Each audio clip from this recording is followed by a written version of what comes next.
solved. First, I'd like to acknowledge that we're in Mi'kma'ki, the ancestral and unceded territory of the Mi'kmaq people. And first item on the agenda is the approval of the agenda. So I look for that, for someone to move that. Councilor Dudley, Councilor Halverson, all in favor? Opposed? Motion's carried. And then we have the approval of the minutes of the June 27th meeting. So I look for a mover and a second for those. Moved by Councilor Bertels and second by Councilor Sanford. Any errors or omissions? No. Hearing none, all in favor?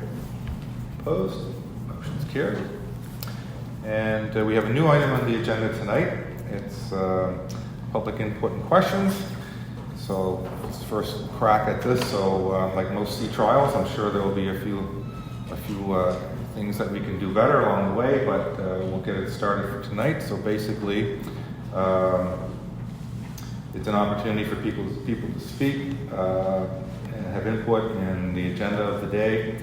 And so anyway, basically the program will be, I'll call your name. You'll please come forward, come to the podium, turn on your mic, state your name, subject you'll be talking about. You have 3 minutes, and then there'll be time for questions that will come through the chair to myself or other councilors.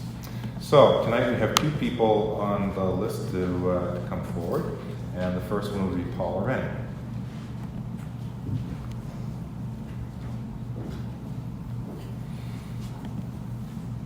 Thank you.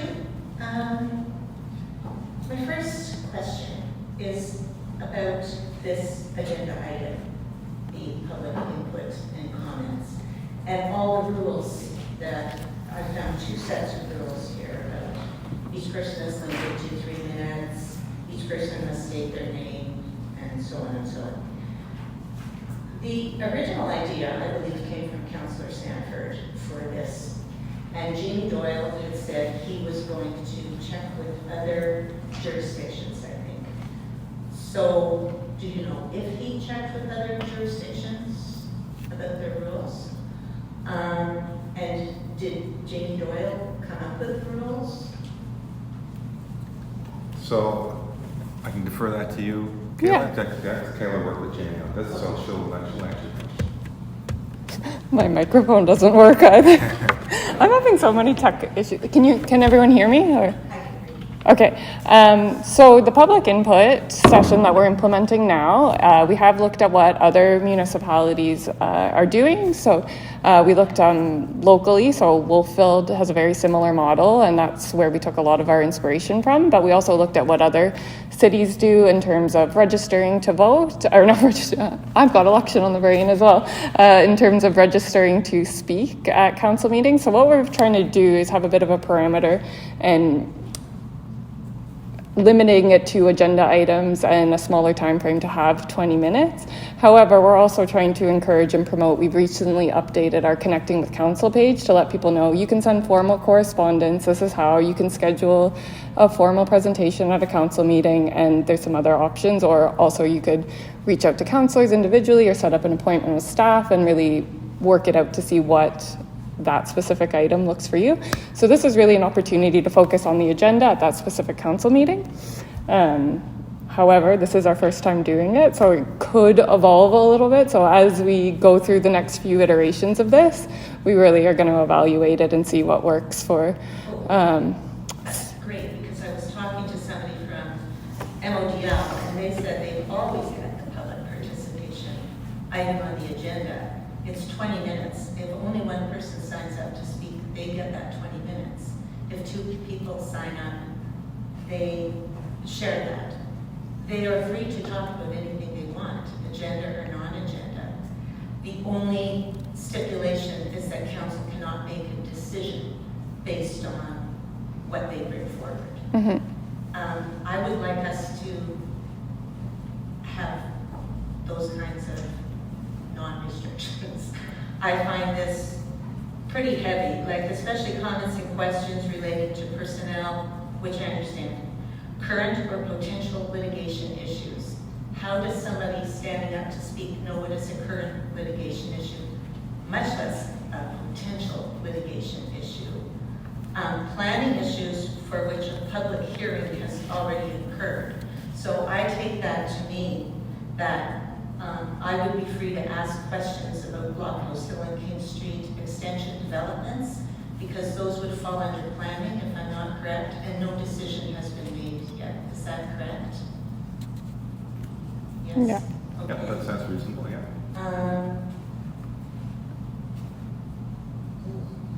I was going to ask, what is the purpose of these rules, but Julie already answered that. I just have one last comment, and it's off agenda, so I'm not expecting a response or anything. I'd like to talk about the petitions from Friends of Blockhouse Hill. When we presented them in June, I don't know if my hearing aids aren't working. I did not hear Mayor Mosher mention numbers. Did you mention numbers or anything? Or any reason for the petition?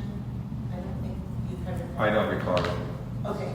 commenting in particular on the petition other than that was Okay. received from us, yes. Well, just as an update, we now have 702 signatures from residents of Lunenburg requesting a halt on development plans for Blockhouse Hill until a majority consensus can be achieved within the town. And just for perspective, 1,243 people voted in the last election. So that is not an inconsiderable number of people signing petitions within this small town. And I must say, at the meeting where we presented the petitions, I was pretty dismayed that we were subjected to some hostile comments from Councillor Sanford and Councillor Bertels. As a constituent, I felt like my two elected officials were attacking me.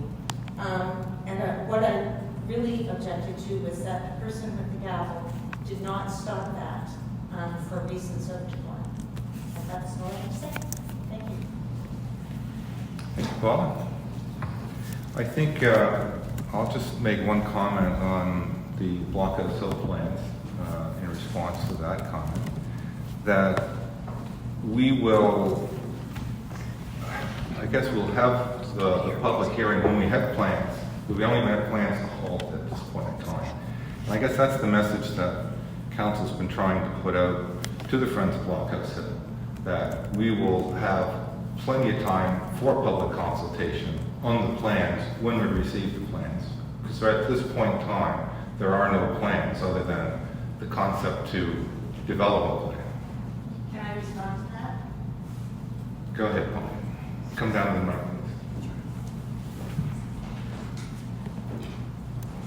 Our contention all along has been that we want input into whether the development should take place. We think carts are going before horses all over the place on this. And that is the kind of input we want. Also, just going back to what MODL does, they do not restrict topics brought in the public section of the agenda. I would appreciate it if you all would consider that as well, so that we are free to discuss what is concerning us, what are issues. We have not felt free to ask those, well, we've asked the questions, we haven't gotten answers.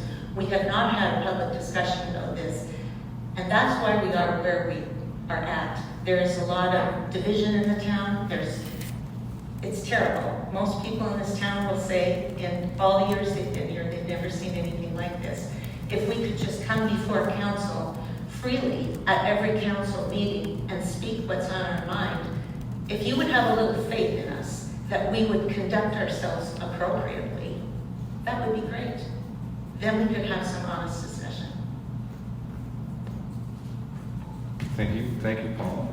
And again, I don't want this isn't to be a debate between council and the public either. This is an opportunity for you to bring concerns to council, to raise community concerns, things like that. And once again, once we have a plan for Blockhouse Hill to discuss, why are we squashing something that we don't even know exists yet? I think that's probably, I just don't understand that at all. So, Well, We're not having the debate tonight, Paul, so anyway, we'll have the debate when we have a plan in front of us to debate, but right now we have nothing to debate, and that's my point. Okay, we have another person on the list for tonight, Mary Knickel.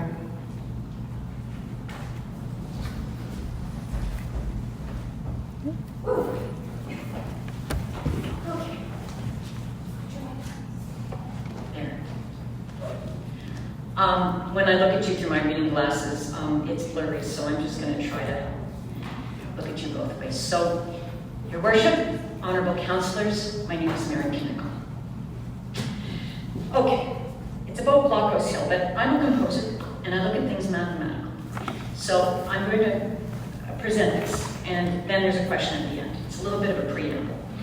Because I was really intrigued by James Hallett's presentation and expertise regarding the importance of buffer zones around Blockhouse Hill, around a World Heritage Site.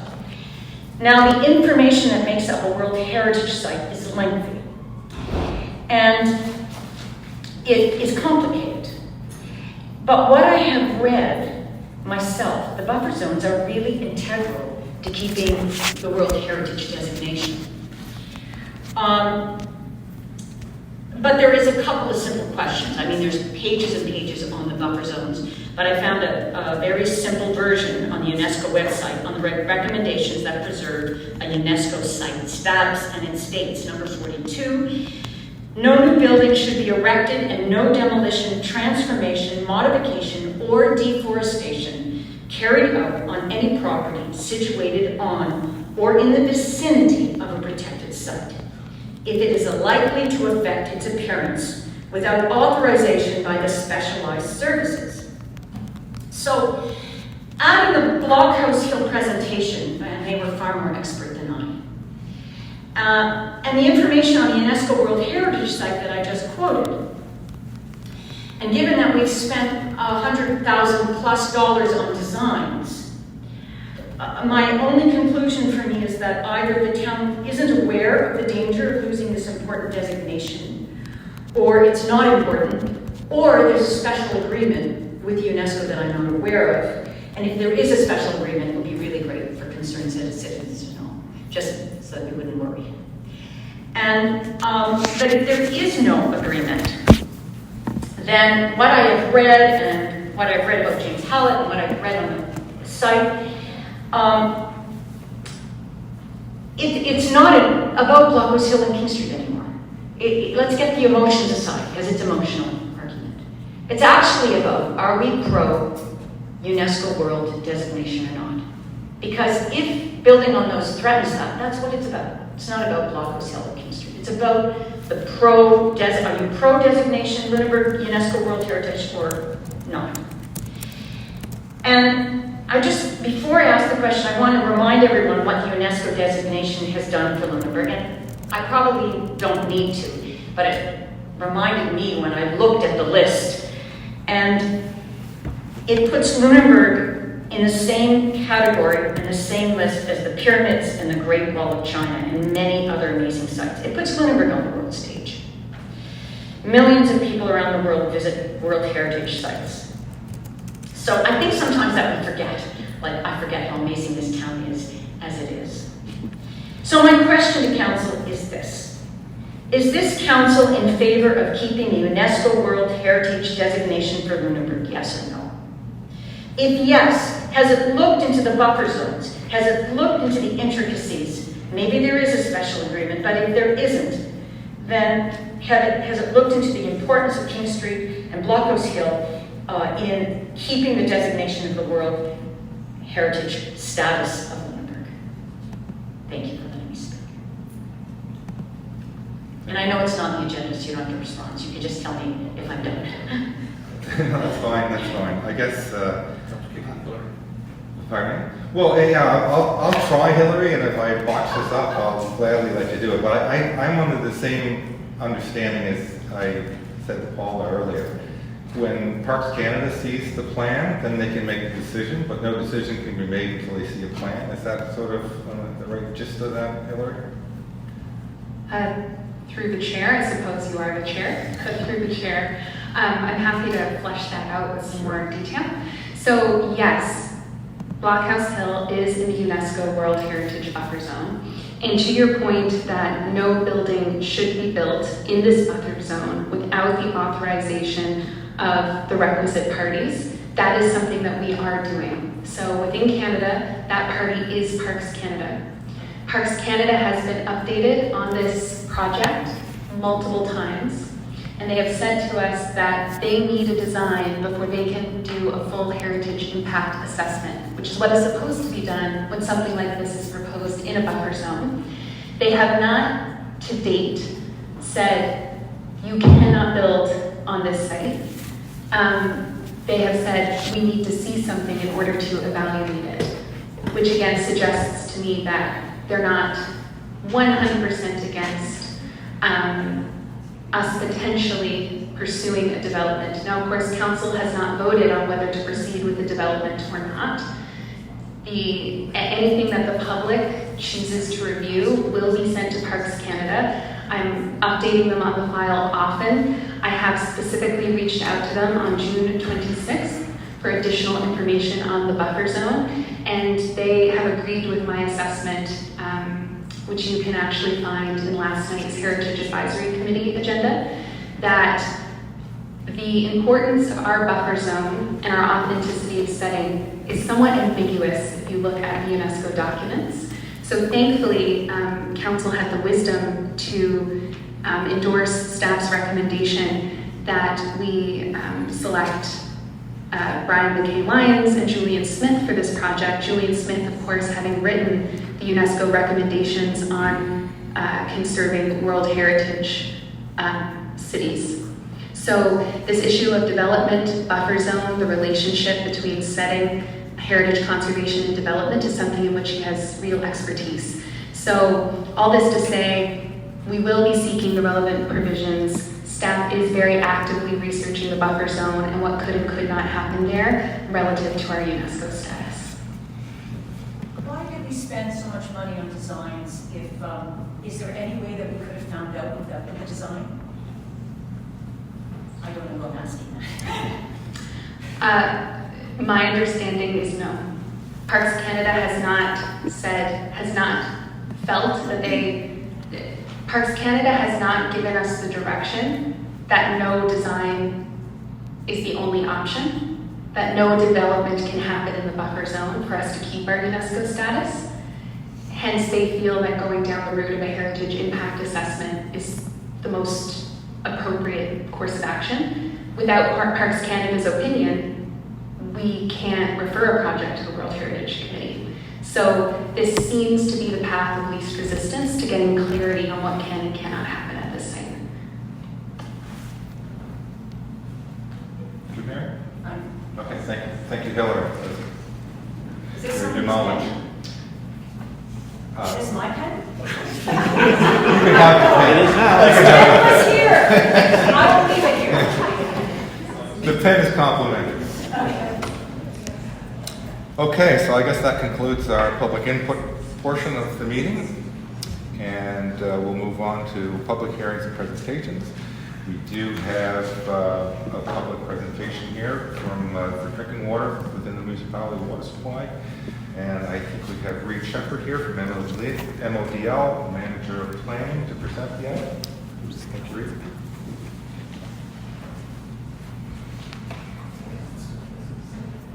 Yeah, is that, what did we just suggest? Oh, no, that's excellent. I'm glad I heard that. Thank you very much. Yes, obviously, I don't have it on the screen right now, so I've got my printed copy here, but I hope that folks may have something that they can see. There's some good visuals there that it's helpful to follow along. But so thank you very much for having me this evening. My name is Reed Shepherd, as mentioned, I'm the Manager of Planning in the District of Lunenburg. As you may be aware, we're in the midst of a multi-year project called MOTL 2040, which is introducing land use planning across the municipality. So we have pockets of our municipality which have zoning and land use requirements in place, but the majority of our municipalities are unzoned, unplanned. The province of Nova Scotia has given us, and other municipalities in our shoes, some deadlines and some requirements that we need to meet in terms of meeting minimum plan requirements. And so as a part of this project, we're undertaking several years of work to write the municipal planning strategy and a land use bylaw that would address all of the relevant statements of provincial interest and meet the minimum plan requirements for the province. So as we're doing that work, we've divided into several different topics, of which one of them is drinking water. So one of the statements of provincial interest relates to the protection of drinking water supplies. Of course, we know that Dares Lake is within the district of Lunenburg. We also have the water supply for the town of Bridgewater as well as the town of Mono Bay. So those three areas are mainly areas which are unplanned, unzoned, in which there are no restrictions on the types of uses or the types of setbacks that can apply. There are some existing rules that apply that relate to the Environment Act, which municipality has some control over. But for the most part, these areas are in need of land use controls to make sure that the water supply is protected. So what the objective with this plan is to consult with the different stakeholders involved in the process. We haven't done a large-scale public consultation process addressing drinking water or addressing many of the other topics, but as a part of the preliminary process, we're reaching out to different stakeholders, and so the town is an obvious stakeholder where we have the drinking water supply within the boundaries of our municipality, and of course that's the drinking water that's supplied to the town as residents. And so when we're looking at drinking water supplies, one of the key components there is identifying where the watershed actually is. And so watershed is basically looking at what all the land, not just the lake itself, but all the land that drains into that lake. And so that's where we really see implications that relate to land use. And so one of the things that we've done kind of in the more recent history is to use more accurate information that's derived from LiDAR, which is basically very detailed topographic information, identifying where the actual watershed boundary is. And so that piece is looking at the existing kind of rules that pertain to the Environment Act. There are some restrictions on uses, or I should say uses, activities that right around the lake. But now we know with more accurate information that the actual watershed that drains into the lake is much bigger than was thought to before. So I'll just clarify a couple of what are the roles in terms of who does what. Our role as a municipality is through the Municipal Government Act and the Statement of Provincial Interest to regulate and enforce land use. Water utilities are through the Public Works, has some authority through the Environment Act to regulate and enforce activities. So the idea is that those complement each other. So things like boating or fishing or swimming in the lake, those are types of things that we consider activities which the water utility or Public Works has the ability to enforce.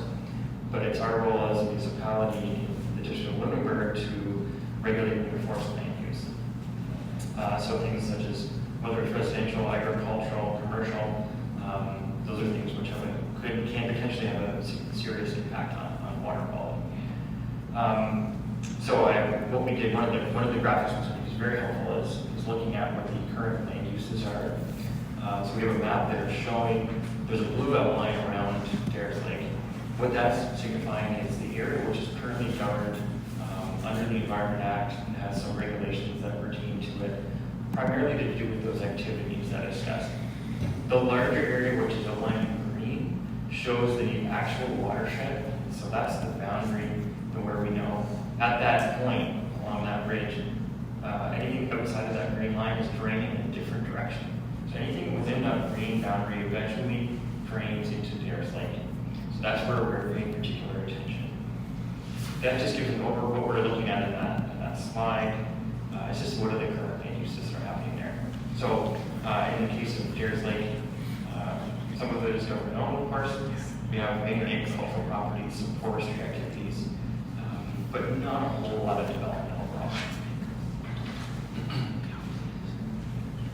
So just the next kind of section that I'm going to walk through is kind of what our recommended approach has been. So at this stage, our staff has done some research on what are best practices, what are other municipalities doing, and what are some approaches that would work to provide a consistent approach across our municipality to deal with not just Deers Lake, but also the watersheds and the water sources for the town of Bridgewater and the town of Home Bay. As I mentioned, we now know where the actual more accurate boundaries of the watershed are. And so when the Environment Act and the regulations that pertain to Deers Lake right now were established, they didn't actually know as much information about the topography of the outline. So that's why there's a difference between that blue outline and the green, is because at the time, they thought they were basically encompassing the watershed, but we now know that it's much bigger than that. So one of our primary objectives as part of this is to establish rules that apply to the natural watershed using the boundaries that we now know are true. The next piece is to establish different zones in those areas. So municipalities take different approaches to this. Some only have one watershed, so they can take a more specific approach. In our case, we have three different watersheds. Some of them have very different characteristics. So the town of Bridgewater's water supply is three very large lakes covering a huge area that's already quite developed. Whereas here with Deers Lake, Oakland Lake, that serves as the supply for Home Bay, they're a lot more similar in their characteristics. So what we've done is to try to come up with a three-zone approach with a most restrictive zone, an intermediate zone, and then a least restrictive zone.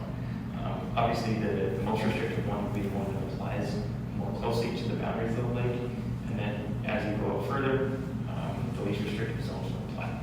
And we came up with an intermediate one to deal with Bridgewater's water supply because it's a unique area, and it's very challenging to it would be very challenging to look at a very restrictive approach in an area so large and so developed. So that's why we have that three-zone approach. But what we're proposing in this case is that there would be two zones that could apply to the Deers Lake watershed. The most restrictive zone, which would match that of what we're proposing for Oakland, would be to basically implement a restriction there that basically doesn't allow any new development to occur. So we know that there's a couple of sites in there, or dwellings that we already in place. And this would basically prohibit new dwellings or any other types of activities, except for things like water utility uses and conservation uses and things like that. What we're proposing here is that more restrictive zone would match up with the pre-existing Environment Act regulation area, so that those regulations kind of line up together. Then we would move on to the more natural boundary that we now know is much bigger. The restrictions in that area would be lesser, so that would be kind of the least restrictive one. It doesn't have a lot of restrictions on the uses, but it does, especially when it comes to agriculture, some fairly sizable setbacks from things like tributaries and streams, which would then eventually lead into the lake. So one of the proposals that we have here is that in the case of agricultural uses, those agricultural uses require to be fenced off from things like streams and tributaries, and a buffer created from those to make sure that the livestock that may be in that watershed are not using the streams and not close to them.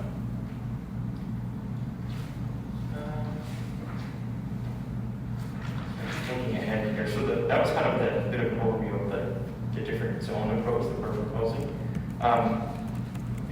Getting more to the specifics about what could occur on different properties, what we're proposing here is some setbacks and buffer requirements. So in the case of the least restricted area in green, a vegetative buffer, as well as setbacks. And then in that, as I mentioned, the livestock setback would be quite sizable at 100 meters.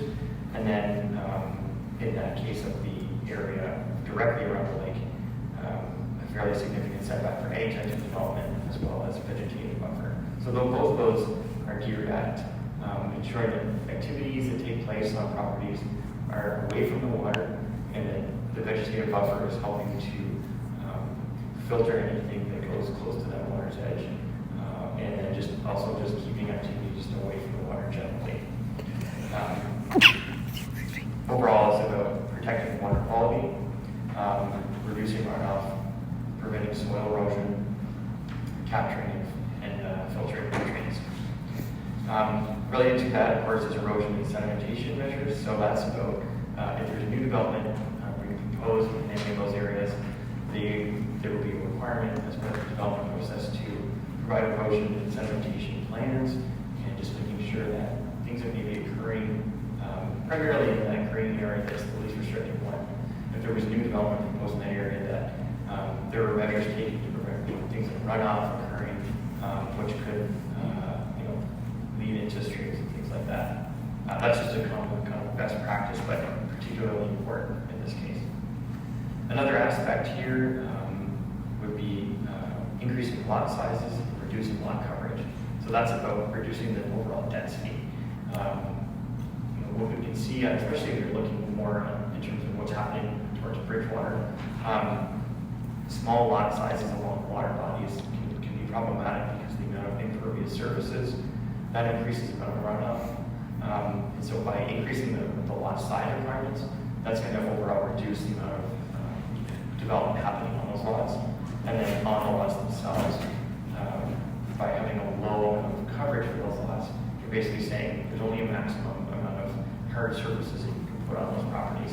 The rest needs to be maintained in a natural state.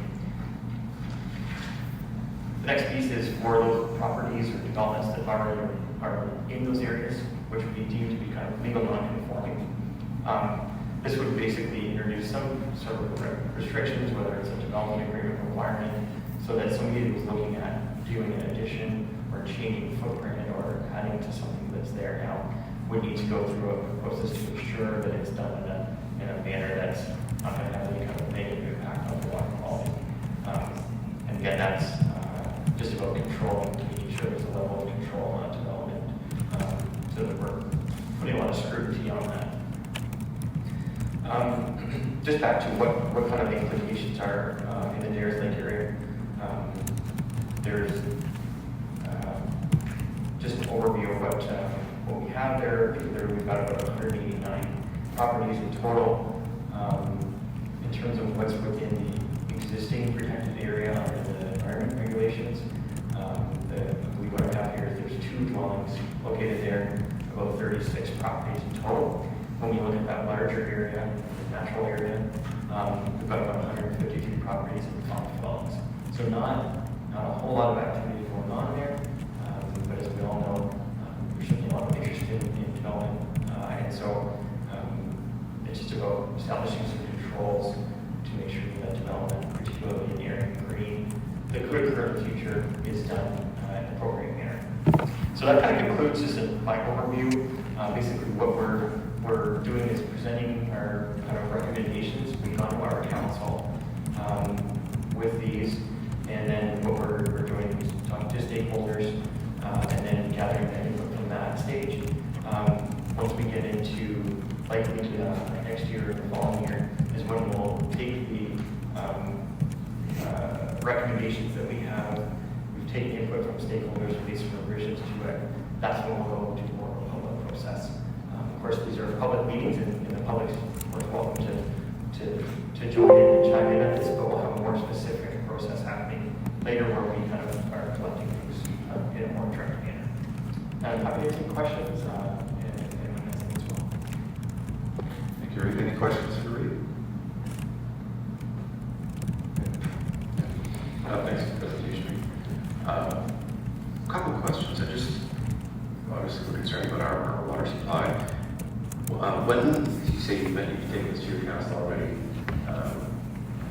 maybe what I'd like to know is how are we going to be notified as this process unfolds? Will there be leader staff contact? power staff and just let us know. Obviously, we'd like to keep abreast of what's happening now. Recommendations.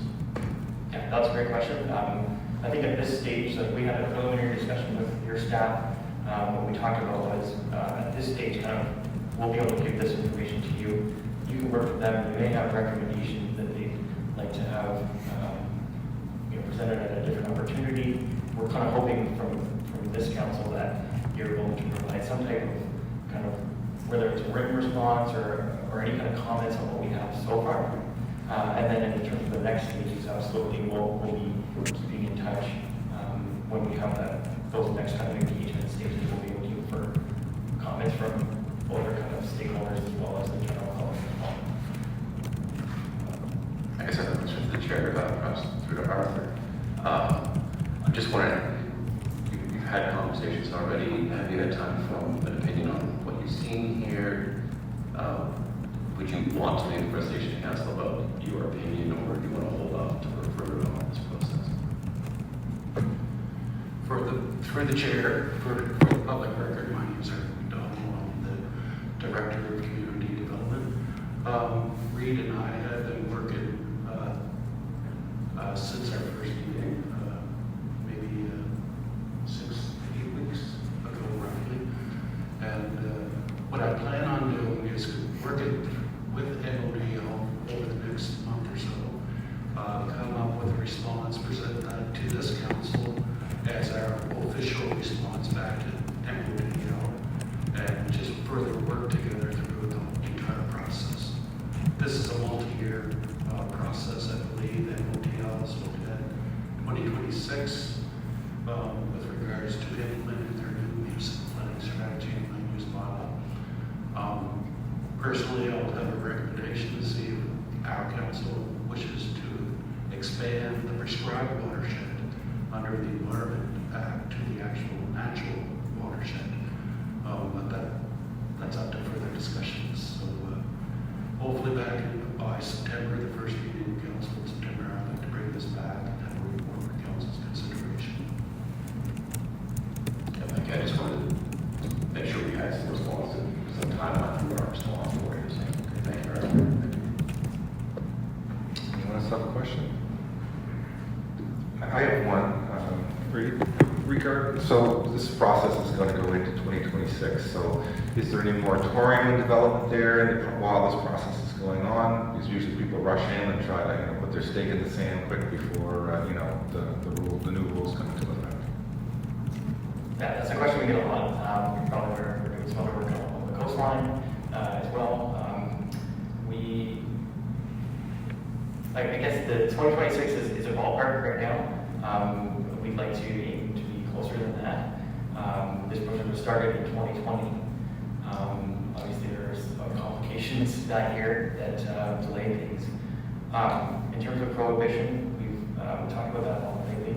That's a provincial decision. We don't have the authority of the Municipal Government Act to do a moratorium like that. So our council has made requests for moratoriums. There was one made this morning, motion passed. There was one a few weeks ago as well, relating to other development stuff. But yeah, we don't have the authority to do that. I wouldn't, given that this was started in 2020, the public has been aware since then of the intention to move forward with this. So I think, like we've talked about this with the Coastal Protection Act regulations, when that was first announced, when it was started, it was for 2019 or something, I think that's at the time when people really rushed in to get permits, and that's, so that almost should have sailed in some ways.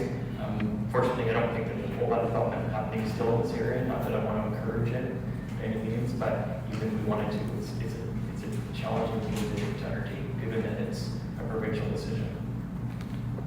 Is that anything like our municipality could help you with as well as like putting a crest into the province? Would that be helpful, I guess?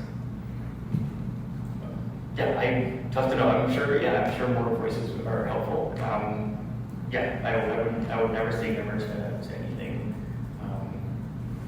Given the amount of development, though, I don't see it as a huge concern at the moment.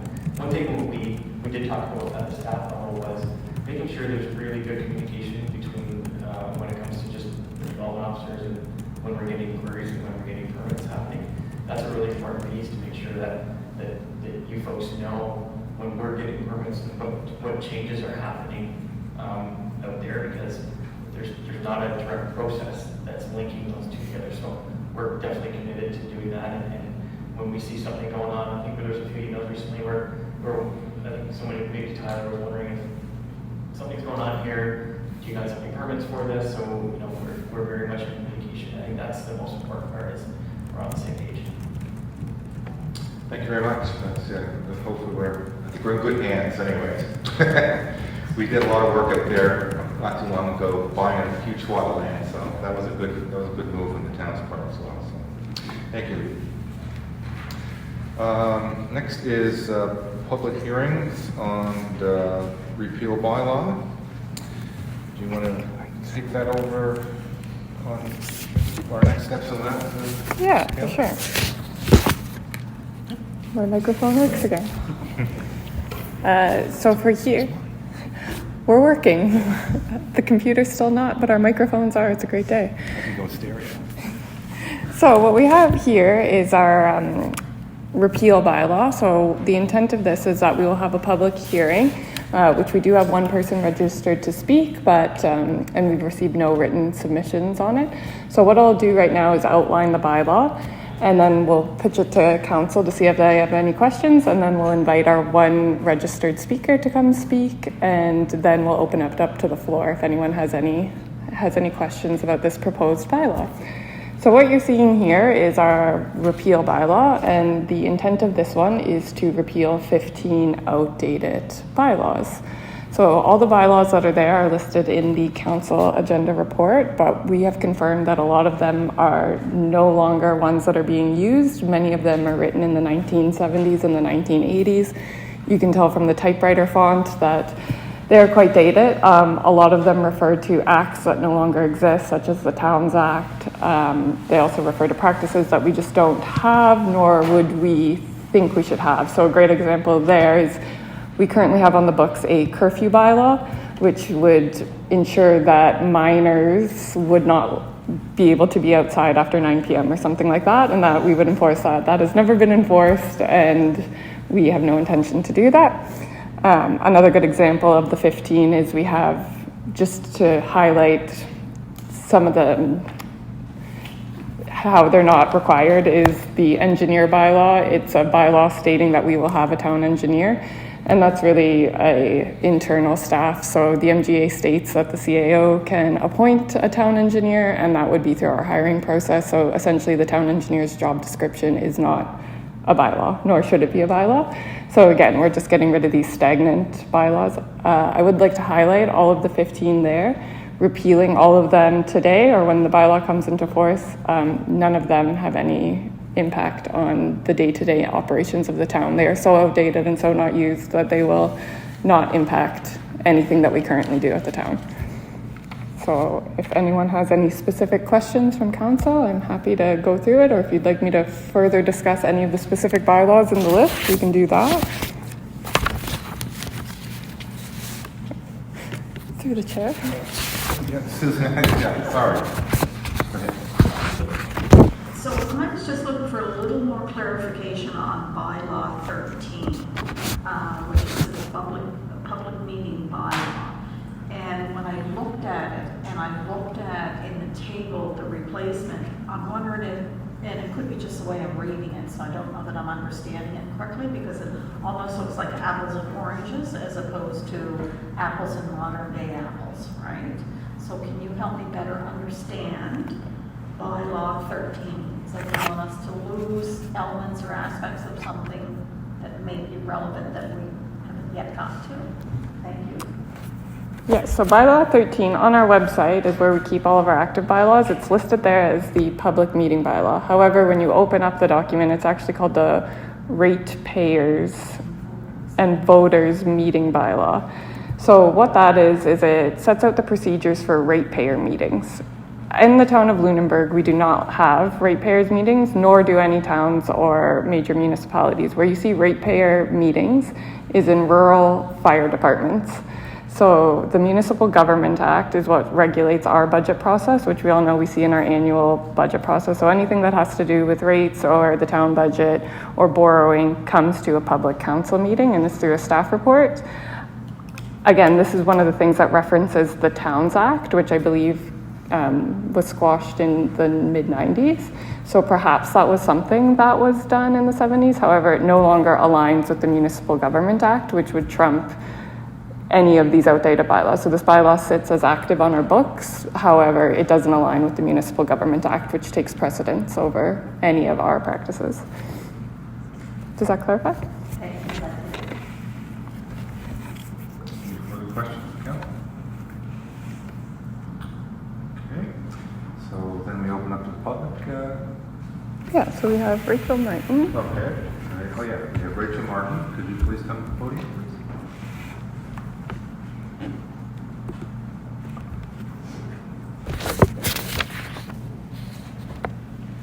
Mr. Chair, good evening. My name is Rachel Martin, and I live at 206 Greenwood Street.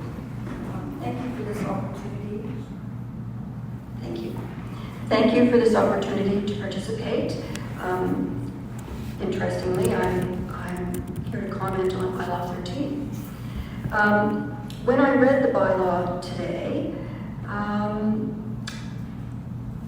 I was attracted to some things in it, which given the current environment of the town, I thought could perhaps be highlighted. I am unclear on the complete purpose of bylaw 13. My reading is that it was used to approve expenditures that required town borrowing. It may have other uses as well. It might have been used to approve tax rates or subsidy rates, but the version I read did not discuss rates. However, it's not the specific purpose of this now unused bylaw that is attractive to me. Bylaw 13 allows for a meeting called by the mayor and chaired by the mayor, or alternatives to the mayor in the mayor's absence. This meeting is for both ratepayers and voters,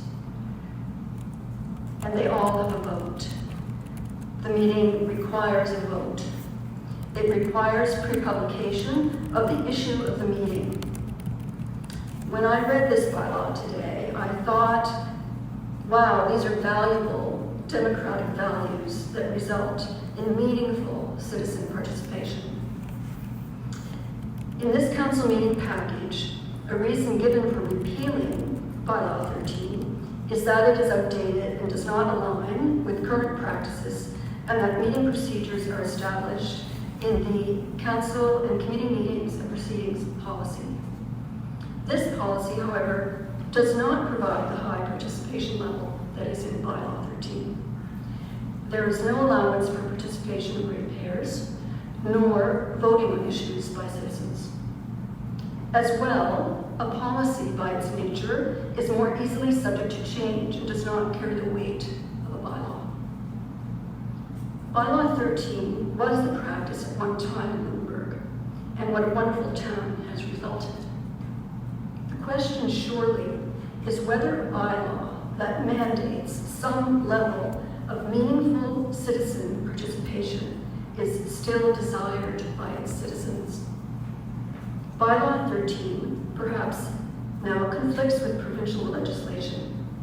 It perhaps allows too much involvement in day-to-day matters of council. However, at core, it allows for meaningful participation.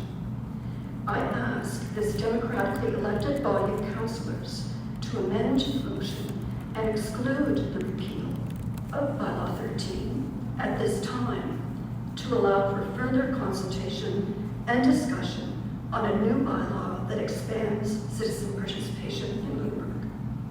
To conclude, thank you to council for listening and to staff for answering my inquiries today. I imagine meeting days are very busy for all of you. Thank you.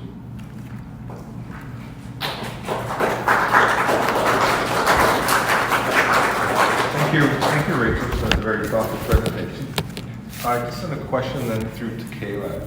Would we have something in like the new government act that would, take up that same space, that we get a tool that we've used like for that same reason?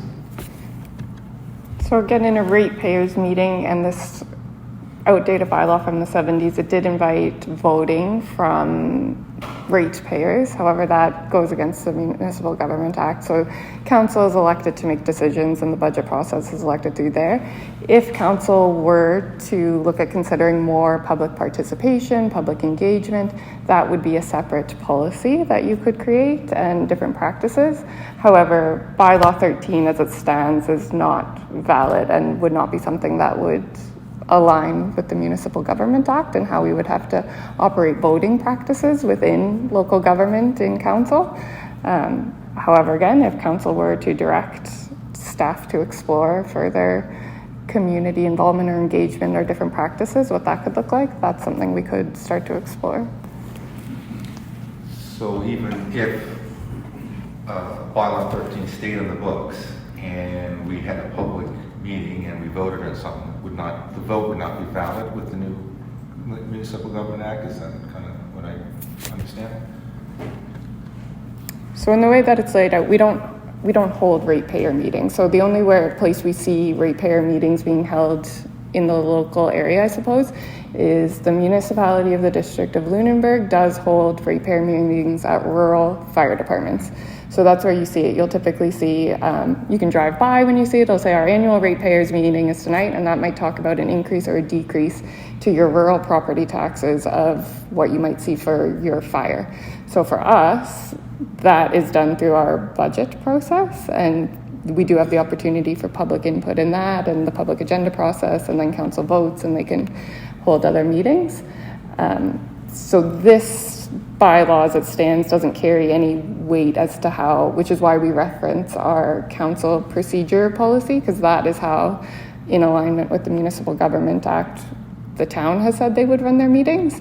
So this is really just a stagnant bylaw on the books that doesn't hold any weight, and it's not how we conduct meetings.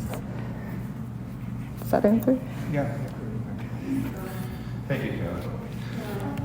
Ed, do you have a question? So through Caleb, the chair, I understand what you're saying about ratepayers, but when I look at the wording on this, it actually says the mayor should preside and chairman at a meeting of the ratepayers or voters, and each time it mentions ratepayers, it says ratepayers or voters. So maybe can you illuminate me on, was this meant to be, is this reciting ratepayers or voter meetings? So is this meant just to be ratepayers meetings, or what would constitute a voters meeting? So looking back, that's what we're challenged. So the only act that's referenced here is the Towns Act. So that was in place prior to the Municipal Government Act, and we all got amalgamated into that. So without this 1990s Provincial Act, I'm not quite sure what the reference was. And again, because this is from the 70s, in recent history, when talking to other staff members over the last 20 years, and maybe some other staff could pitch in, we have never had a meeting like this. So again, as we go through some of these bylaws, in the same sense, they're different, and we're talking about democracy and citizen engagement, but in the same sense, we've had that curfew bylaw on the books, and it has sat there, and from my understanding, it was never enforced, or it's never been practiced. So it's, again, one of these things that has sat there from the 70s that I'm not quite sure what it came from. So without the background and it being such a long time ago and something that's just been sitting there not being utilized, we don't have any records of what any of those meetings, or if a meeting called a voters meeting was ever actually held in the town of Lunenburg. And then I guess to the chair's point, then that Municipal Government Act that is now before supersedes anything in the Towns Act, including this. Yeah. So it's redundant. Yeah. So whether we vote on it or not, we still wouldn't act on this. Again, to reiterate, a lot of these bylaws, as I said, it would have no impact on the day-to-day operations as how we currently know the town or how it's been operating the last several years. A lot of these bylaws, for some reason, as we go through the policy and bylaw review, a lot of them have just been sitting there. Again, I keep using the word stagnant. They were put in place in the 70s, and from what we can intuit, it might have been, at the time, the Towns Act or the province might have said, every municipality or every town must have these bylaws. What they actually look like or their purpose or how you utilize them might not, and again, I'm just intuiting, might not have been actually discussed. It could have been, when we look at them, they're very one-paged. We will adhere to the Towns Act by doing X, and there's not much meat to them. This one does have a bit more substantial. It is a procedure of how we would run a meeting. However, it doesn't align with our practices or align with the Municipal Government Act. So it's really, if it stays on the books, it stays on the books as a stagnant bylaw that has no force or effect. Rachel, would you like to come back to the mic?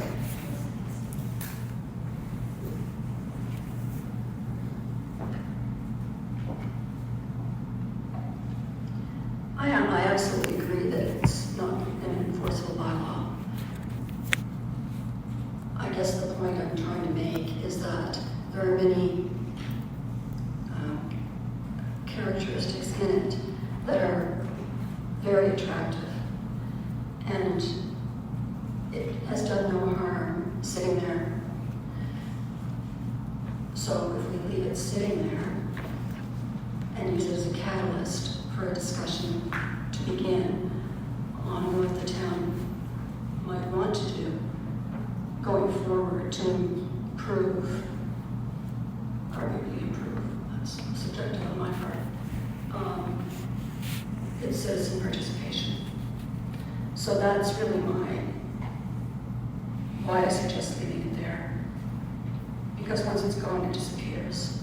Whereas if you leave it there, people are busy, you might not get to it right away, but it will be there, and the reminder will be there. There's a reason it was left. That there's exploration to be done on how things could be better, and what's possible with the current provincial legislation, what's not possible, what might want to change in the provincial legislation. Just because it's provincial legislation, it doesn't mean it can't be changed. Thank you.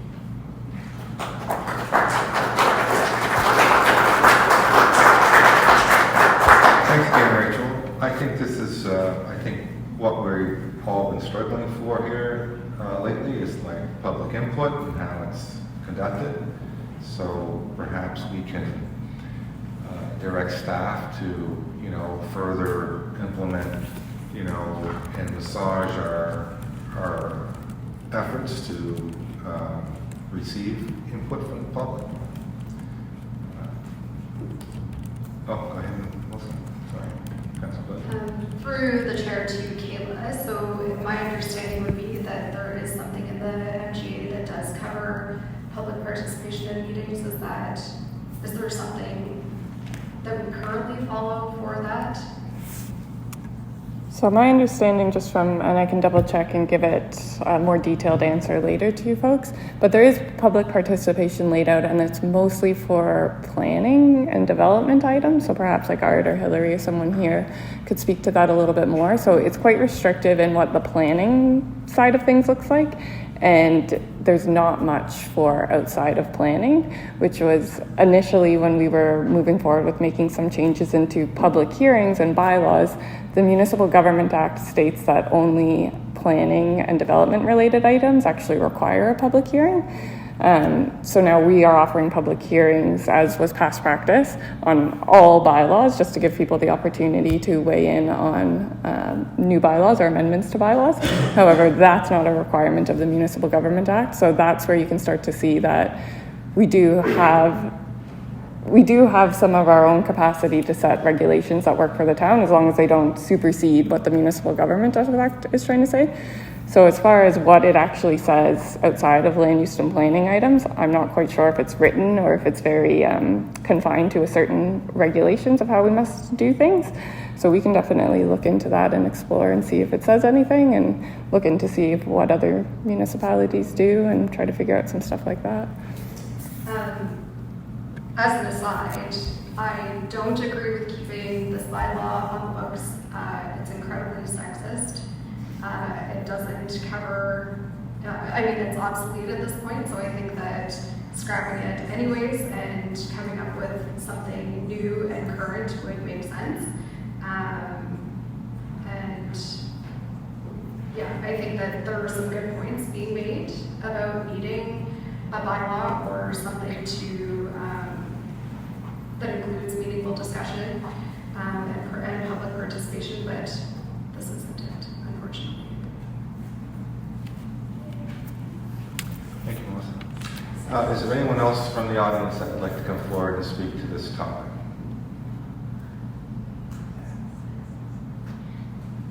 See none, I guess we will close the public hearing. Close the public hearing. You don't need a motion to do it. You can just close it. Okay, so declare the public presentation portion of the meeting closed. On to business arising from the minutes. So we have 7.1, is the bylaw to repeal certain bylaws. The draft motion on the floor. Is anyone willing to put that motion forward? Yeah. Councilor Ernst? Councilor Dunn? So we have a mover and seconder that would repeal the bylaws that were presented. Is that correct? Yep. Any discussion on that motion? Councilor Sanford? Councilor Robinson.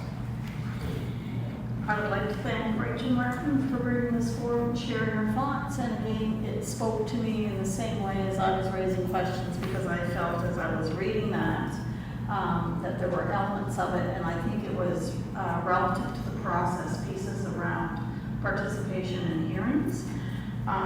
So I would be interested in revising the motion to allow, as was suggested by Ms. Martin, to have it as a placeholder for continued discussion, focusing on public participation in hearing.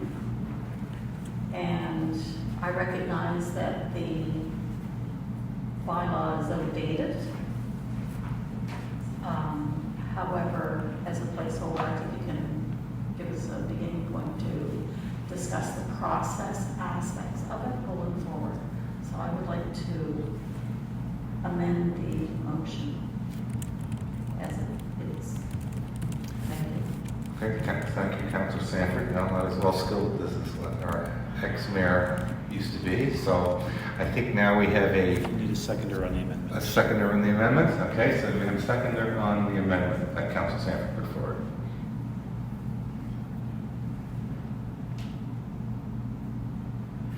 We don't have a seconder, it does die on the floor.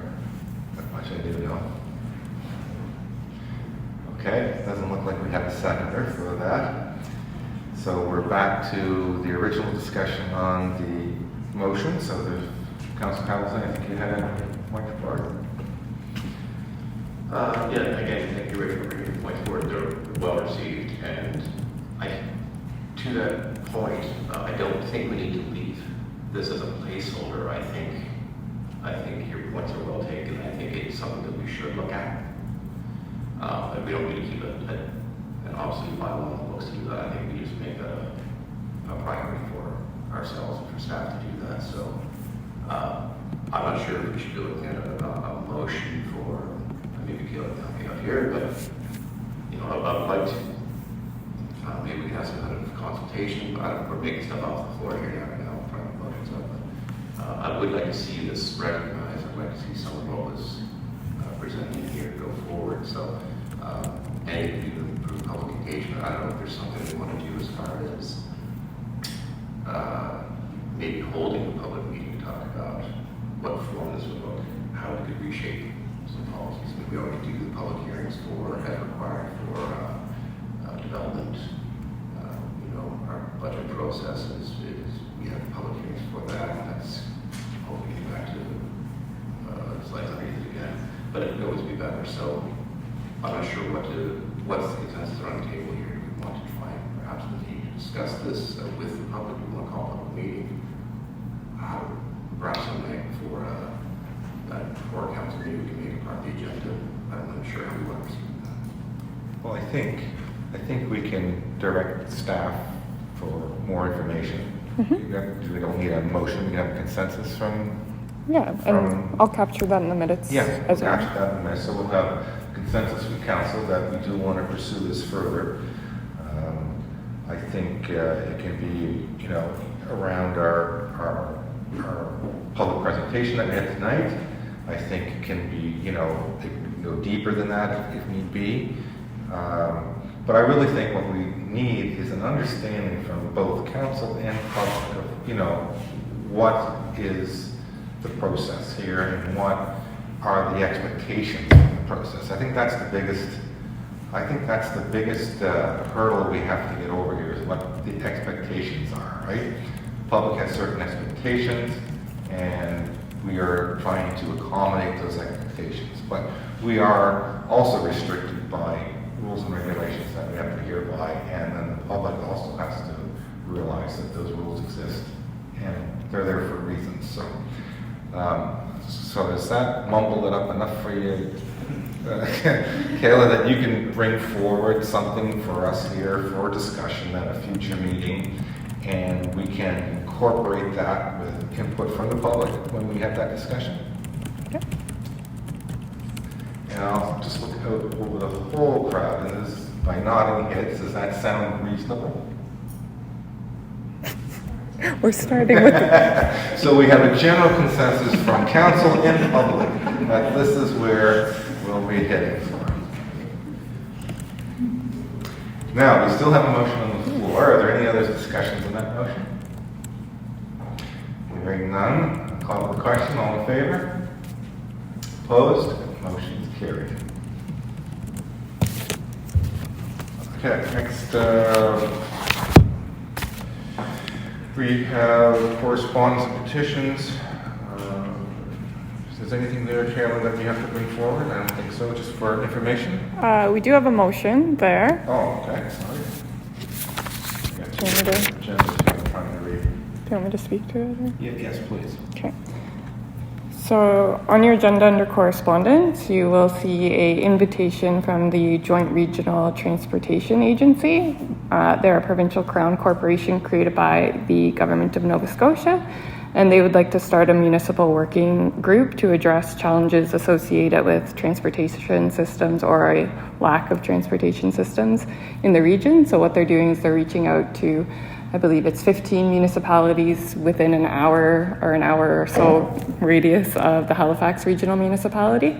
So they've asked if council would like to be a part of that, and that would be staff, 2 staff members being appointed to that. So the CAO will ultimately appoint which staff members sit on that, but we are here today to seek your approval if the town of Lunenburg should be a part of this working group. Thank you, Kayla. So we have the motion on the floor. Second, moved by Councillor Halverson, second by Councillor Ernst. Discussion on the motion. That's not going to add any extra steps to the staff members currently by appointing 2 people. I do believe 2 of the staff members have already been in discussion and are aware of that. And I think, Art, do you have any issues with that? What we're talking about internally is it'll likely be a community development person and a public works person, and they're fully aware that this has been coming up to the council table. Okay, thank you, Councillor. Anything from anyone else? Anything? I'll ask a question. All in favor? Opposed? Motion is carried. And next from our committee meeting minutes and recommendations, we have had a recommendation here from the Heritage Advisory Committee. Proposed alterations to municipal property. Maybe I'd ask Hillary to make some comments on that. Thank you. Good evening. For the record, my name is Hillary Grant, and I'm the Senior Planner and Heritage Officer for the town of Lunenburg. Council has before it an application to substantially alter a municipal heritage property located at 75 Dufferin Street to convert the carriage shed into a workshop and in-law suite. When staff receive an application to modify a municipal heritage property, we first have to determine whether the application constitutes a substantial alteration. While staff can approve minor alterations, major alterations must be voted on by council. So upon reviewing this application, I found it to be a substantial alteration because it changes one historic window opening to a door on the ground floor gable end of the building.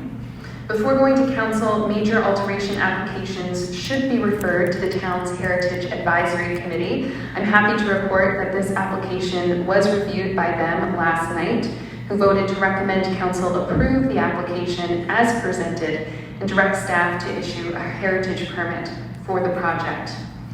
It's worth noting that while this designation does apply to the cottage and the surrounding property, and the carriage shed is noted in the statement of significance for this property, the carriage shed isn't listed in the character-defining elements. Furthermore, outbuildings like this carriage shed are not protected in Old Town Lunenburg Heritage Conservation District bylaw. So this means that this property owner is really in some respects going above and beyond in conserving this wonderful example of vernacular architecture. Given this and the Heritage Advisory Committee's positive review, I recommend council approve this application. Council may, of course, refuse or accept the application with or without conditions. Thank you. Thank you, Hillary. Any questions for Hillary? Okay, motion's on the floor. Look for move by Councilor Burrow, second by Councilor Ernst. Any discussion on that motion? Call the question. All in favor? Opposed? Motion is carried.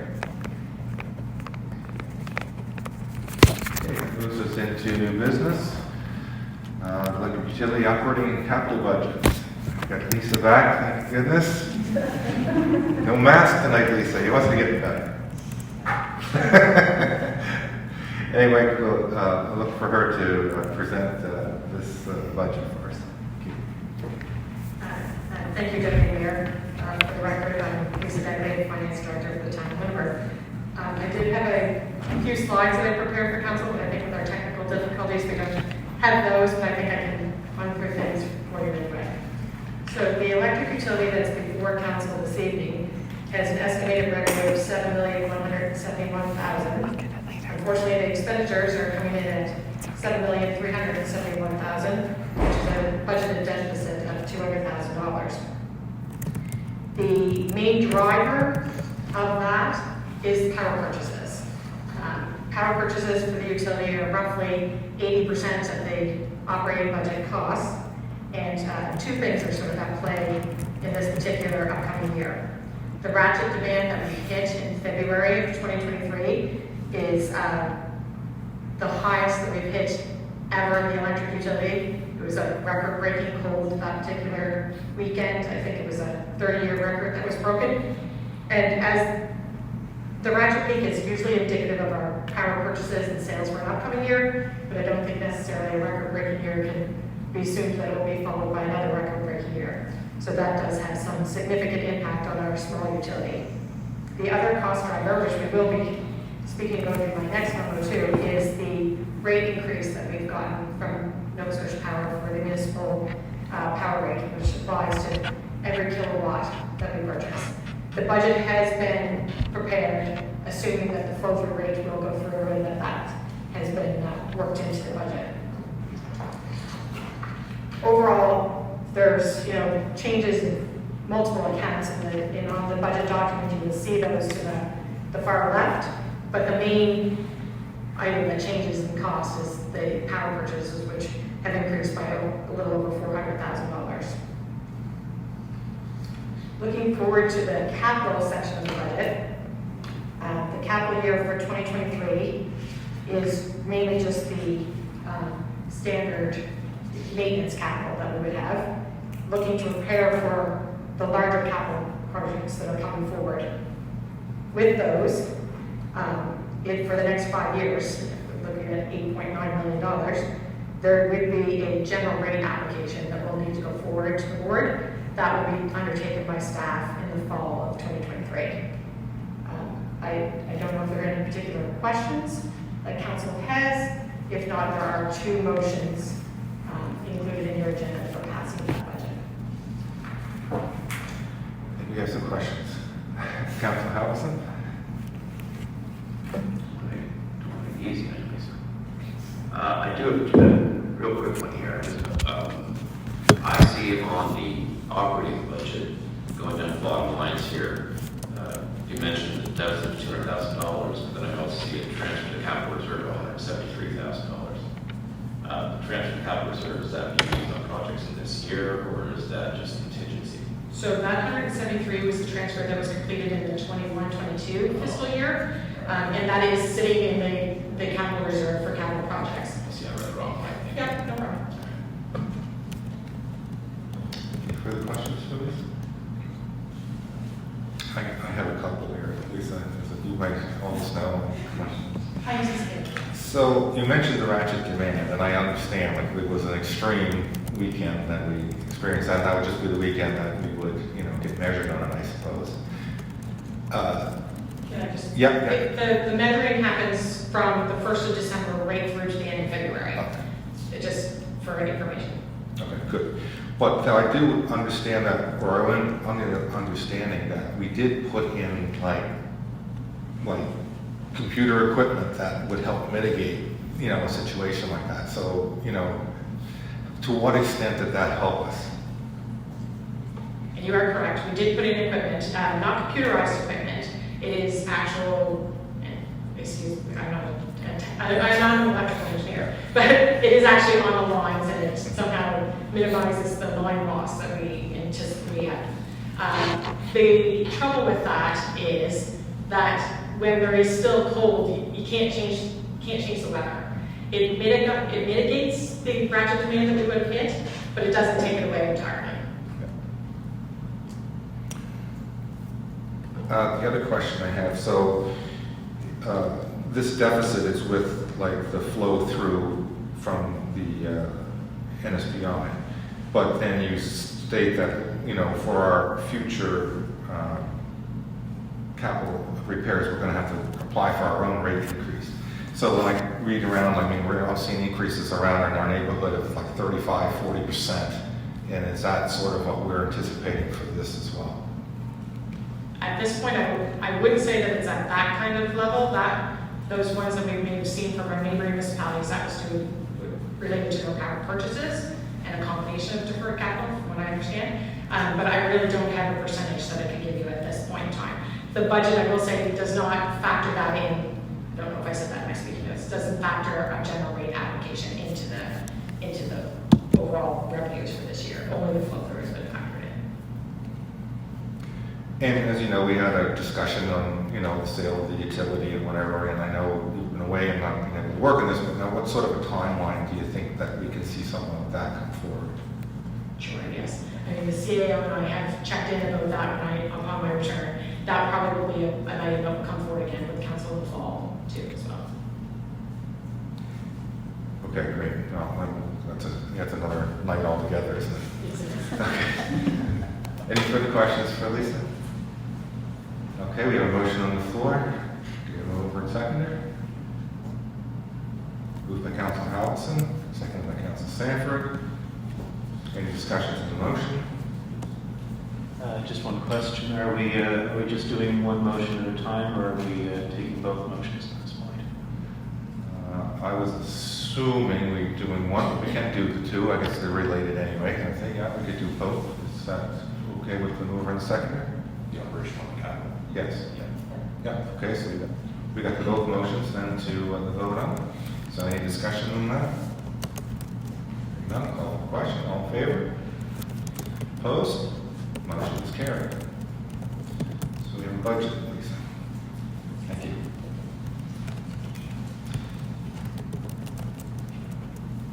And next on the agenda is 10.3, and that's a budget increase request for the water treatment plant membrane replacement. And I think, Tyson, that's your wheelhouse? I think it's good. Oh, did I skip one? Yes. The flow through. Oh, the flow through rate. Okay. Do you want to comment on that, Lisa? Well, this really is a procedural item. The Nova Scotia Utility Review Board approves rates for all municipal utilities and Nova Scotia Power. And so they have approved a rate for municipal utilities that applies to Nova Scotia Power. There is an approved formula that we have to use to flow that through. It is a fairly complicated thing. It depends on whether it's a fuel rate increase or a full rate increase, and they flow through at different levels. But we do need a motion from council to support moving that forward. And so that is what is before you this evening. Thank you. So we have a mover and seconder. We have a discussion. Can we move by Councillor Duggan, seconded by Councillor Burrows? Any questions on the motion? Seeing none, all in favor? Opposed? Motion is carried. Now we're at the water membrane. Tyson, you have a report for us? Thank you, Acting Mayor Mosher. For the public record, my name's Tyson Joyce. I'm Bloomberg's town engineer.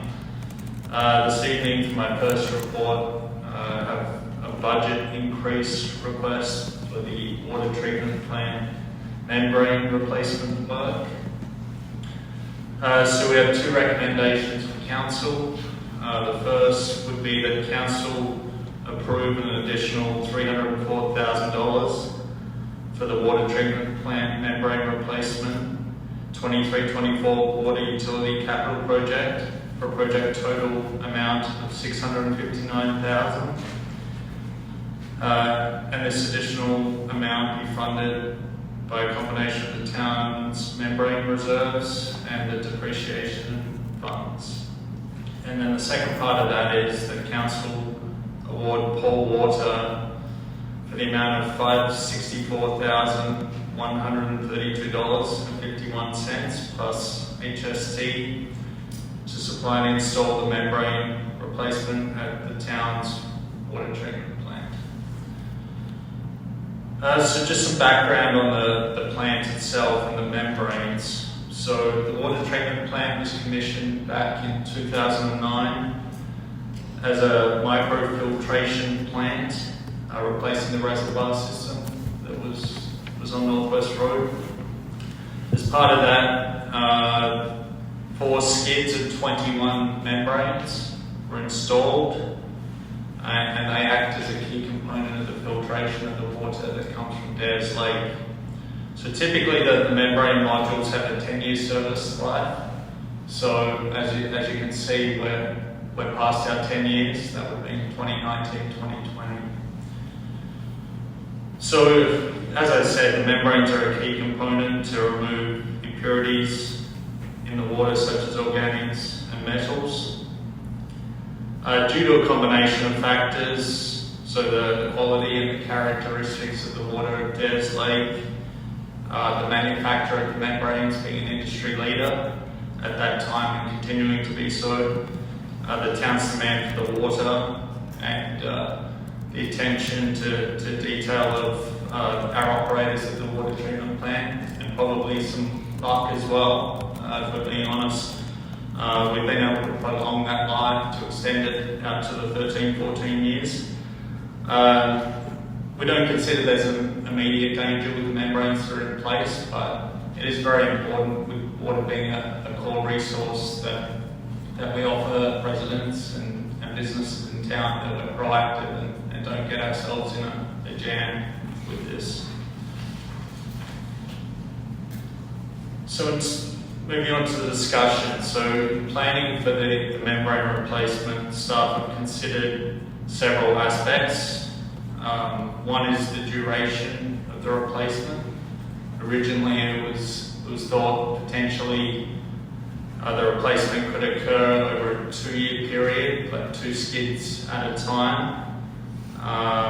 With where we're at now, the lifespan of the membranes, where our recommendation is to approach it as a single-year project, doing all 4 skids at the same time. That offers us some advantages as well, like single mobilisation for the installation crew, the transportation of the materials in one batch, the certainty it provides to our purchasing and with the way supply chains are moving at the moment, and the consistency it'll help our operators not having to operate some new modules and some old modules at the same time. Another aspect that's been considered is the number of membranes on the skid. So, as I said earlier, there's 4 skids with 21 membranes each, but there's capacity within the skids for 26 membranes for each skid. So, We've talked to our consulting engineer who was involved in the initial commissioning of the plant. And with the high demand that the town experiences in the summer months and our sort of planned development, we've talked about increasing to 23 membranes per skid. 26 would be excessive for the projections, but it's seen as a good improvement to our system and should set us up well for future years. And the other key component that we've considered is the quality of the membranes. So that's been a real key characteristic for the plant and the supply for the town. And the decision was made fairly early to stick with the same manufacturer as we've had since the treatment plant was commissioned. And this is due to their industry reputation, the quality of the product, and also keeping consistency for our operators with their current operating procedures that have been very successful. The downside of that is that we're restricted to a sole supplier, but the pros and cons of that, staff are recommending to keep the same manufacturer. So in terms of the finances, there's details of the revised budget, and the breakdown is included in the report to get us to that 659,000. So it includes the engineering, the membrane supply, the parts and fittings that we need for the membranes to tie them into our system, the installation crew, which includes an engineering and 2 techs to transfer over all 4 skids. So in terms of the budget, in the 22-23 budget, there was $155,000 included in that to replace the 2 skids as was planned. And there's a little typo in the report, I apologise. There was $200,000 included in this year's water utility capital report to get us to the $355,000. And in order to get up to the 659, we need the additional $304,000 that was included as a recommendation. Staff have included the alternative of replacing the 2 skids, which would we would need to bump that budget from $355,000, $20,000 up to $375,000. So it'll be a smaller increase this year, but it would bring some risk in terms of if we're going back to the same supply next year, trying to purchase the same modules. It's kind of a unique item to purchase, and then we're adding complications in the meantime for our operating team. Again, having to change operations because the new membranes will work more efficiently and improve performance compared to the old ones. They're still in place on the 2 skids. So that's the report in a nutshell. There's motions there for your consideration. Thank you, Tyson. Any questions for Tyson? Thanks for the report, Tyson. I understand what you guys are trying to accomplish here, and I understand the benefits of replacing everything all at once and securing the items. I do struggle. That's almost doubling the budget. Where does that leave us in the reserves if that money comes out this year as opposed to next year? The water utility does have a fairly healthy depreciation reserve. Obviously, we still have to be careful with that, and we have to apply it to the projects that have the most importance for the utility. Certainly, these membranes are a key component of that water treatment plant, and that's why we felt to bring that forward in this motion at this point in time. And again, I respect and I understand that. But are there any of the projects in the books that we may push to the side of the desk in order to accomplish that this year?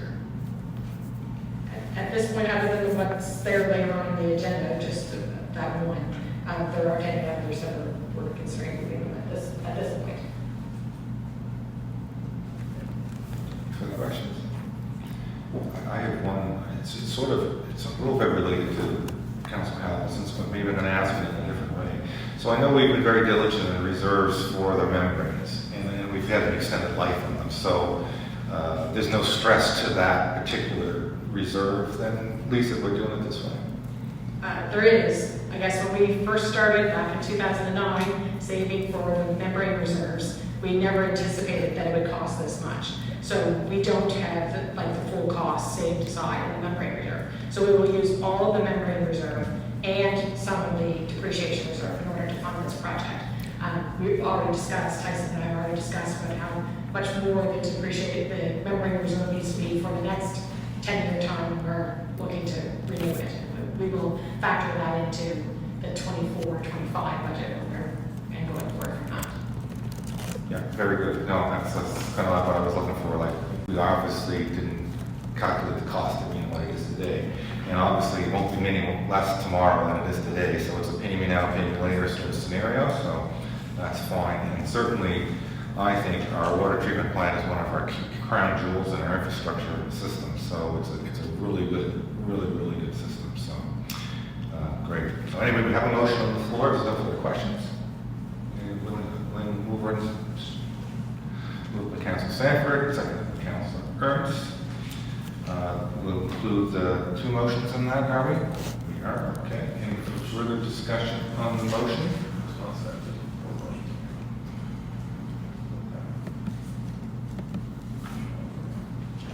We're approving the additional $304,000 for the membrane, and we're going to award the contract for $659 plus HST. Is that right? Oh, no. 564, yeah. 564. Okay. All good? Call the question. All in favor? Opposed? Motion is carried.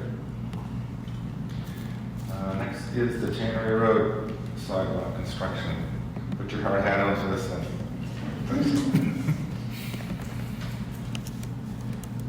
Thank you again.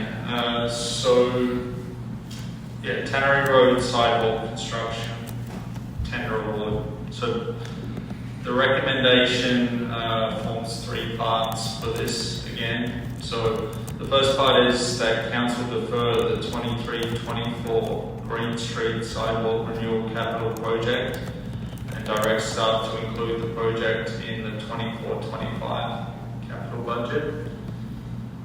Second part is that council approve an additional $300,000 for the 23-24 capital budget for the Tannery Road sidewalk construction capital project for its project total amount of $571,000, including HST, and then this additional amount be funded by the town's surplus asset reinvestment fund. And then the third part is that council award Dexter Construction the contract for the tenders, for $440,760 plus HST to fulfill the Tannery Road sidewalk construction tender. So there's a couple of alternatives here available to council as well that I'll start with before we get into the details. So the first would be defer the award of the Tannery Road sidewalk construction tender to allow staff to revise the budget for inclusion in the 24-25 town capital budget. And then this would also allow us to proceed with the Green Street sidewalk renewal tender as we planned in the capital budget. And then the other alternative is defer the award of the Tannery Road sidewalk construction tender to allow Public Works to perform a further benefit analysis for executing the Tannery Road sidewalk construction work within our own department.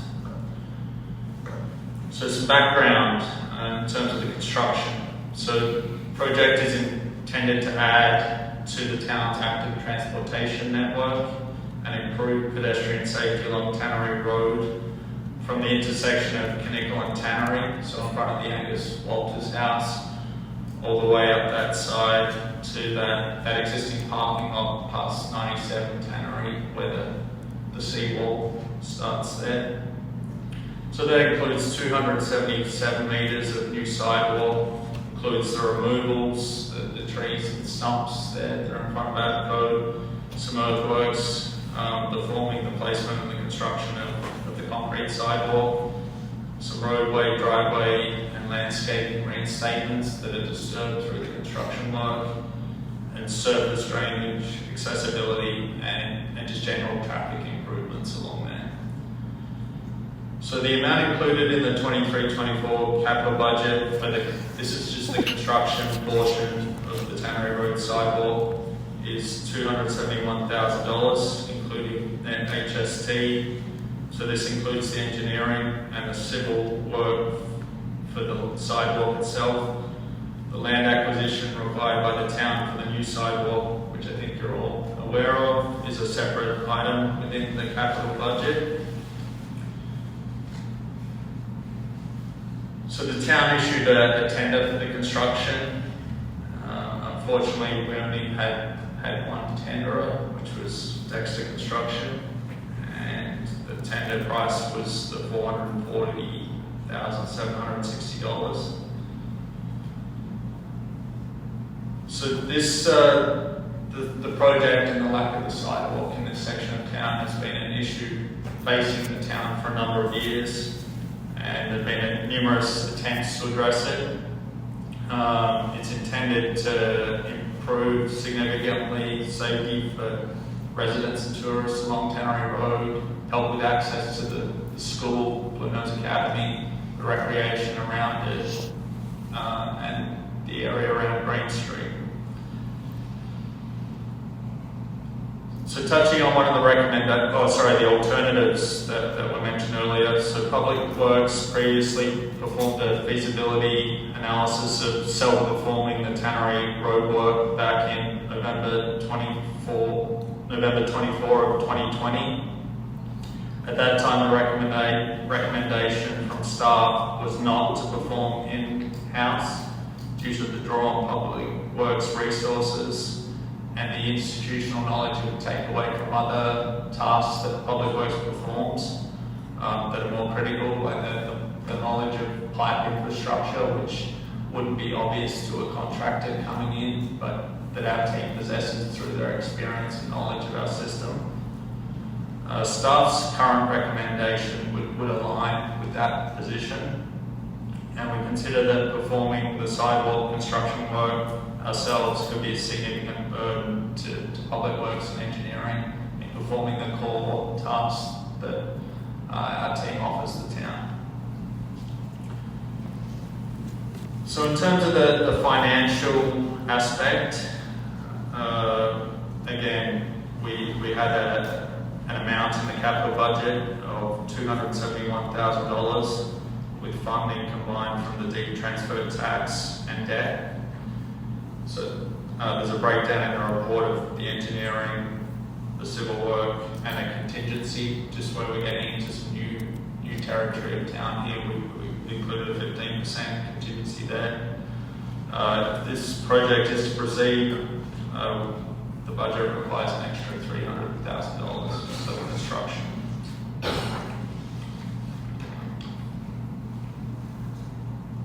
So staff looked at the capital budget as a whole.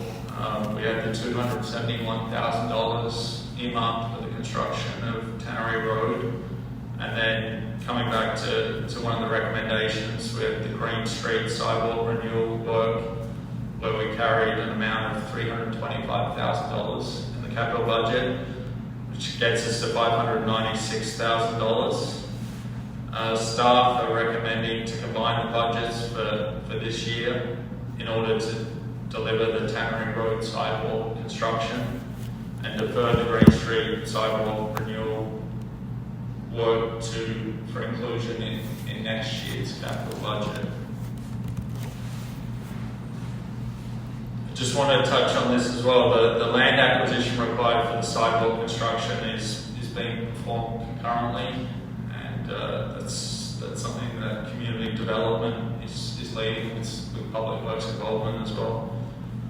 So 23-24 capital budget included an item for land acquisition of 115,000. Due to a combination of factors, the rate of property at the moment, the actual amount of land that we needed once the design was fully flushed out and developed, it's anticipated that the budget would need to be in the sort of order of magnitude of $200,000 itself to cover all the costs related to the land acquisition item. Once these costs are formalised, staff will present those to council.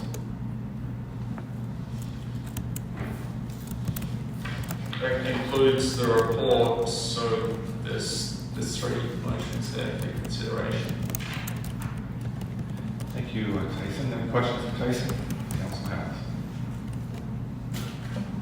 He'll get used to this way first. Yeah. A few questions for you, for the chair, Tyson. Why is the amount that was in the approved budget and the tender amount so different?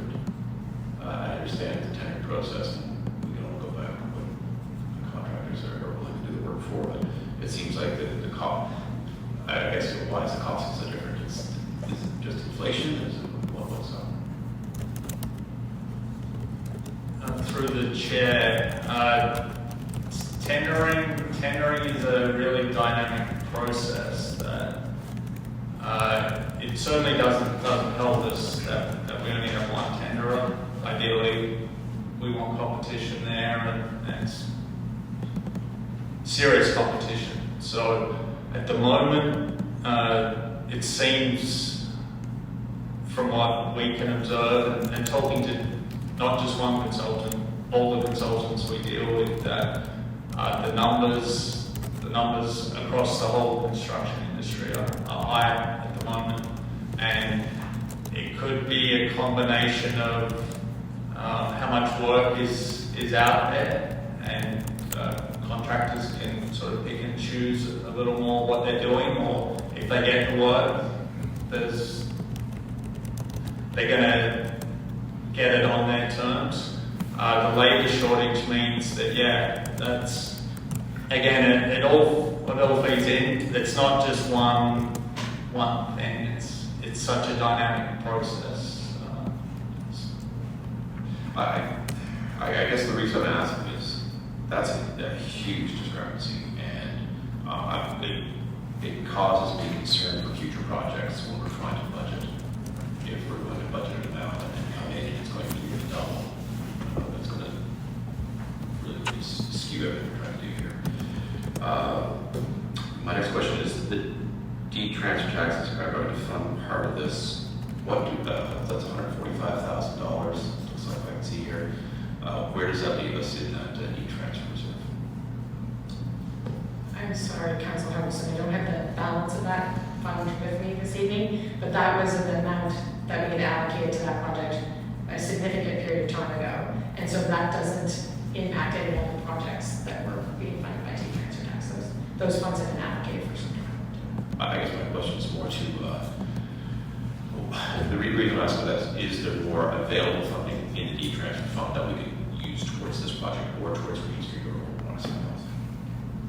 Typically, what I'd like to do is not use the current year's D-transfer tax because there's some variability in that. We don't necessarily know for sure how much we're going to receive. And so I would only ever factor in the D-transfer tax at the close of last year end so that we know that we have those funds. Unfortunately, at this point, I don't think there are additional funds with the projects that are already out there and assigned a D-transfer tax, that there's not an additional D-transfer tax for this one. And then, I guess, fine, it's all about money. It's, maybe through Chair Lisa again, we're looking almost doubling again the cost of land acquisitions. Where does that money come from? That one's a little more challenging, but there are some general reserves that we could use for that there. But we don't know the exact number. I think the $200,000 is an estimate at this point. So at this point, I'm recommending going from the general reserves for that additional cost. concern here is we've gone from, what's the original amount now? $271,000 plus $115,000, or under $500,000 now, we're $750,000 to get this done. And no one's a bigger proponent than me trying to get a sidewalk in Tannery Road. I think it's a huge safety issue. But holy smokes, that's a big nut to crack, $750,000. And then, of course, we don't get Green Street remediated this year either. So, when you mentioned the town staff, public works staff thought that it would be too onerous to pull themselves off of other projects, is there any hybrid of that where could we find contractors to do part of the work and then have town staff do the other? Would there be cost savings? Would that be with the project manager, would that become too onerous as well, trying to combine, a contractor and public works? What's the sense that been explored on? Through the chair. So if we were to look at the town staff, public works performing it, there are aspects of the scope that it wouldn't be efficient for us to perform. Like some of those big trees that need to come out, we'd be looking at contracting that. Things like survey layout, where we're sort of very close to property boundaries and that kind of thing. I think it would make sense for us to remove that risk from our team. It just strikes me as a project though, once you get started, it kind of needs to keep moving. And just because of the proximity to the road, we're on the school, we're right up against property lines, we're in front of businesses. That's a very, the more pieces you add in terms of having to manage resources, external resources, internal, different pools from different items in town, it gets very complicated very quickly. So again, it's one of the alternatives that can be looked at, but I don't think it's very practical to look at it, executing the work that way. That's my opinion. Okay, I just want to see if that explored. Any other questions for Tyson? I'll just weigh in with a little of my institutional knowledge on this project. It seems like every year that goes by, it's like another $100,000 gets added to this project. At least you're nodding yes, and I know that's probably conservatively speaking. So, I think this is a situation where we either have to fish or cut bait. It's either got to get done, or we're going to walk away from this forever and just forget about a sidewalk on Tannery Road. And I think that would be a sad thing to do, because I think one of the places that is sorely needed, that's an area that just seems to be getting more and more pedestrian traffic all the time. So I guess then we look to really challenge Public Works on this. Now I know my very first year on council, we did a sidewalk, we extended the sidewalk on Green Street, and we did that, the Public Works did that at half the cost of what was contracted for the day.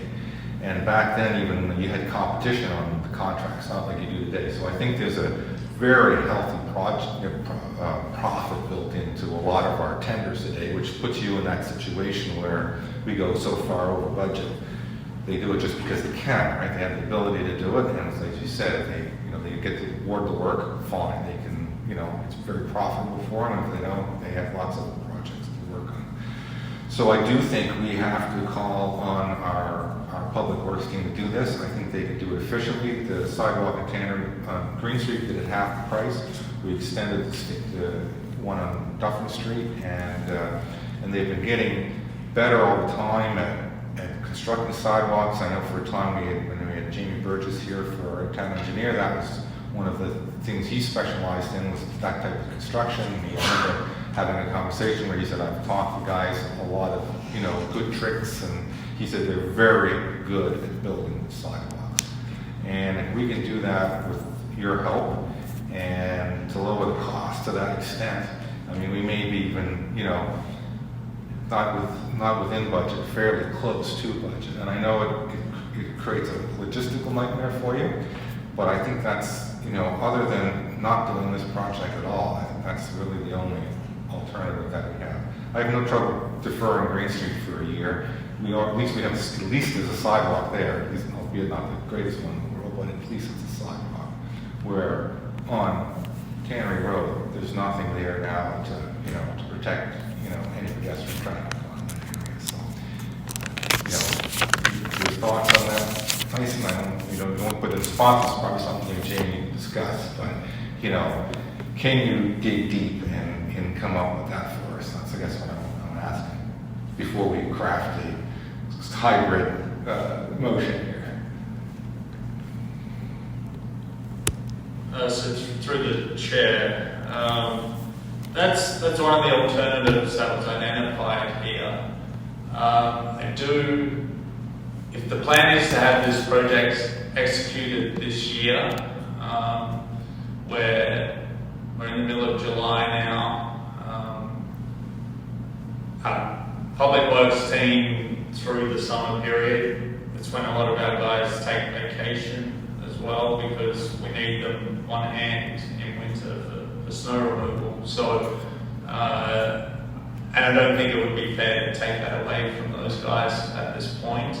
So we're talking about the cost of dedicating all the resources we basically have for a 6-week period, 8-week period, and then the engineering resources as well, because you essentially need a project manager the same as a contractor would have. So again, not insignificant resources, and then so yeah, we can do a cost analysis on that, but the item that's extremely hard to put a dollar amount on is the opportunity cost and the lack of flexibility it gives our team to go and address other items. And then if the guys are performing that work, then there's other things potentially within the operating budget or the capital budget that likely won't get a chance to look at. So we have finite resources.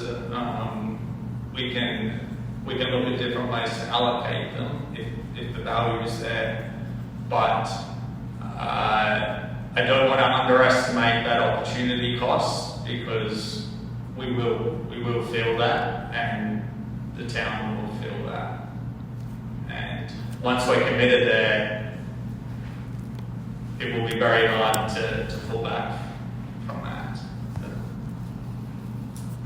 Well, I guess that's what, from my perspective, why we asked. I don't know how the council feels on this project.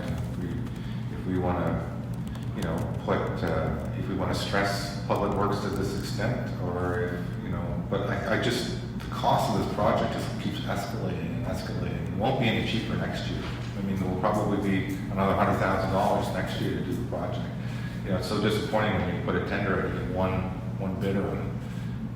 And it's not complicated. I mean, it's not that complicated for a construction company to do this. This is their work. That's what they do. But, and it is a logistical nightmare for you. But is it possible for you to come back, I mean, with an answer and a timeline for the project to be done for our next meeting?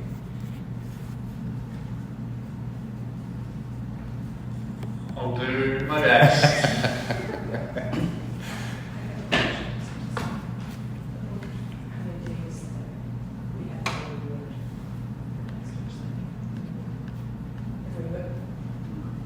What I was asking was just, I had concerns about if we don't award to Dexter's this evening, if we run the risk of not having that to award at the next meeting. Yes. I don't know what those dates look like. I don't know if Tyson even has that. See if he has that. Well, I've been taking up a lot of airtime. I'd like to hear from council and kind of see where, you know, what your thoughts are. Maybe everybody can just give us a little 2 cents worth, maybe, going around the table. Start with Council Burgess. I agree with you. I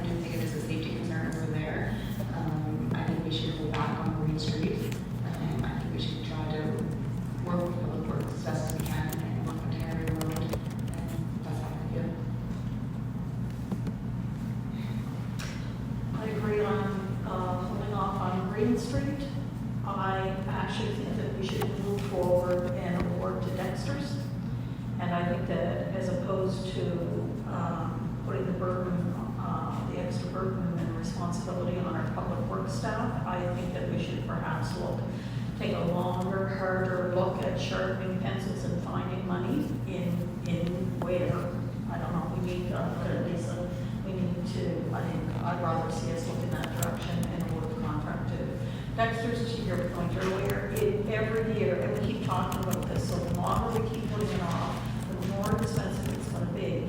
And it's a critical piece of safety-related infrastructure that we need.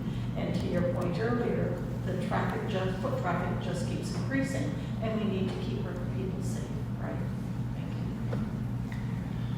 you. I agree with those points all around, and certainly to the point that this will never be cheaper than it is now. And as to the work with Public Works, although it would be wonderful if we could find the opportunity to get them to do some of this. Every Public Works employee who do fantastic work in this town that is put onto this job is not going to be able to do other jobs that are crucially important. A topic that's being discussed among the community right now is the condition of the cemetery, something that I personally have been advocating for a number of years. So certainly if we can outsource this and make it happen, and to Councillor Sandberg's point, if we can find some funds to make this happen, I say go for it.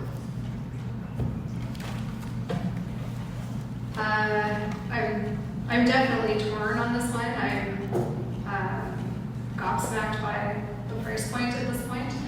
I do agree that overexerting our Public Works team is probably not our best course of action.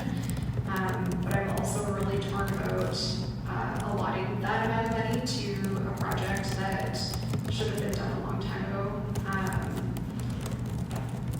The part for me that, this is a project that needs to be done no matter what, so I'm not willing to push it aside to the point where we're ignoring the fact that it needs to be completed. I do think that if that's the case, and we think that Public Works is not going to be capable of completing this project, I would rather just award the contract to Dexter. I make some comments, but I agree with everyone's points here.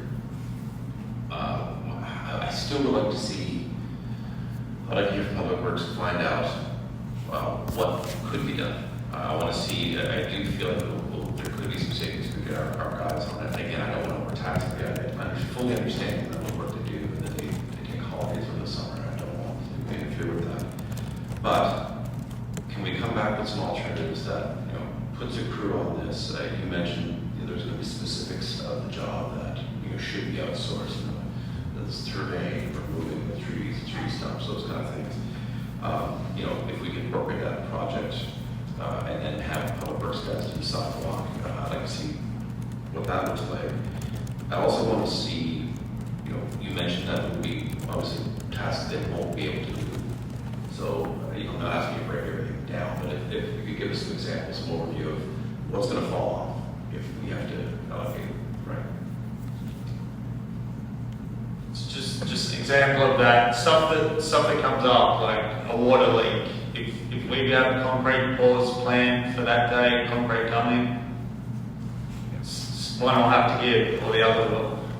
Sewer backups, that kind of stuff, and that's the stuff that I'm kind of referring to, that our team has the institutional knowledge that we can't just pull anyone in to do.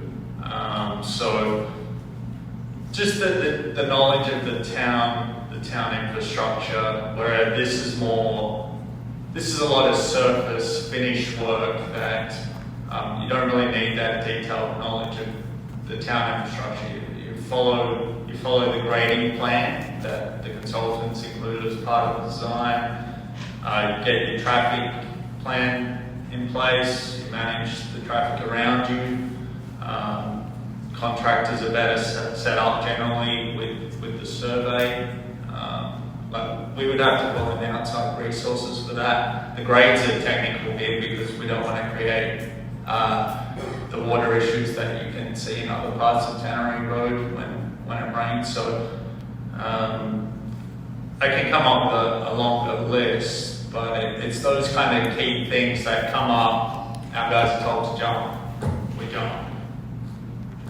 That may not be possible for days down here once we get started. Well, I appreciate that, because that's very different than saying, you know, an emergency situation where that institutional knowledge is necessary, and maybe pull those guys out at a moment's notice to keep, you know, sewage from flowing on the sidewalk. It's very different than, okay, well, grass is going to get mowed on this patch of town property. And so, I guess to Councillor Sanders' point, to the chair to stay, is there any message can we find more money somewhere? I don't think there's any more pencil sharpening at this point in time. You know, I do think, you know, obviously Tyson and I have discussed this at length about, you know, what are the alternatives. And, you know, deferring that Main Street project does make those funds available for this. I don't see anywhere else that we would readily have that other than an additional borrowing. That would be an alternative, and we'd like to defer those as long as possible. Because that may still be the case if we're considering Green Street a year from now. But we may have to make those decisions at that point. Okay, so I think the consensus is the project needs to be completed in this fiscal period. And the only question is who's going to do the project. And I think as the discussion comes around, I see the more of the importance of being contracted out due to the, I guess, just absolute unavailability of our staff if a case of emergency would happen, right? And if you have a water leak or a sewage break, those have to be dealt with immediately.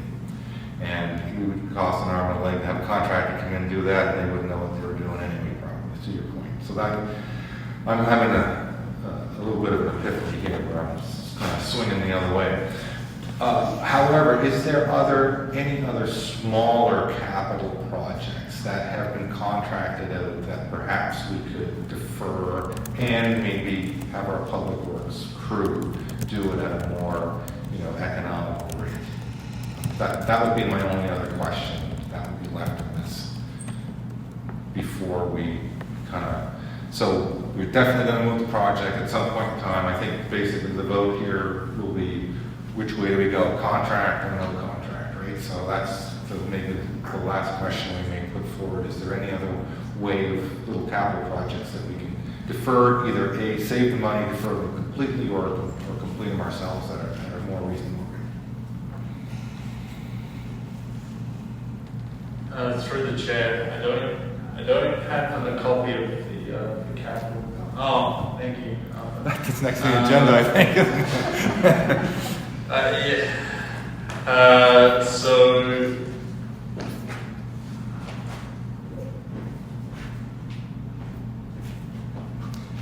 I guess, tell you that one, yeah, that's not fair for you to answer that question at this moment. So I guess I just look and ask that, you know, for you to, you know, bring that forward to us, you know, have a look at it, you know, within the next, you know, period till our next meeting, and come back to us and say, look, yeah, maybe we can save another $100,000 somewhere along the line, but basically we'll make our decision tonight, I think.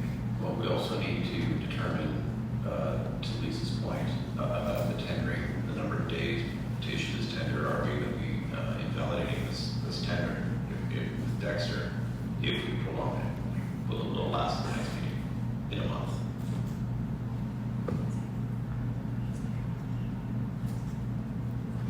So through the chair, typically the tender has a validity of 90 days, and that can be extended if the contractor and the town, you know, we as the town can request that, and it's up to the contractor whether they're prepared to honor that bid or not. So I'm not 100% certain, but it's regular. It was a regular construction tender, and that would extend 90 days from when the tender closed. So we're into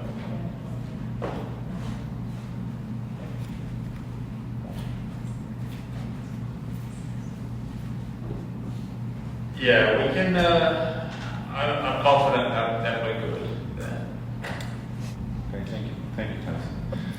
So we'll move this along. So the first motion is to defer the Green Street sidewalk renewal until the 2024-25 capital budget. So let's knock that one off. Move by Council Sanford, second by Council Burles. Any discussion on that? All in favor? Opposed? Motion's carried.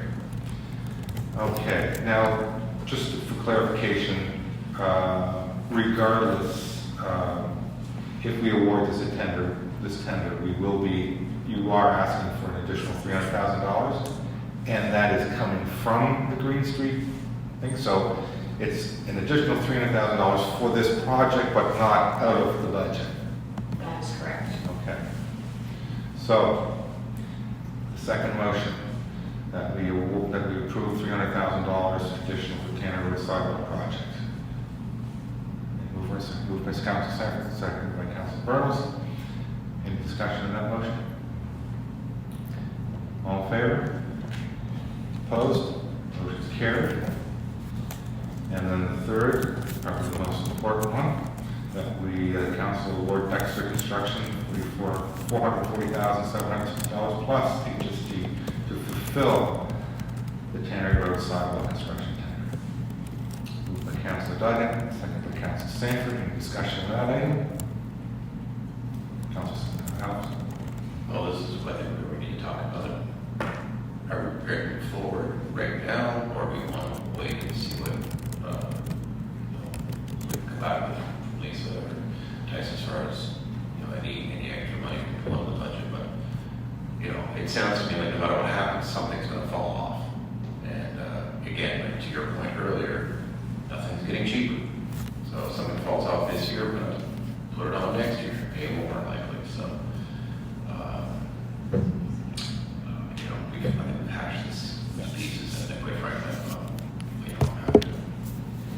I mean, it's a lot of money. I don't like the increase, but I don't want to see this increase again next year. So I'm happy to move forward.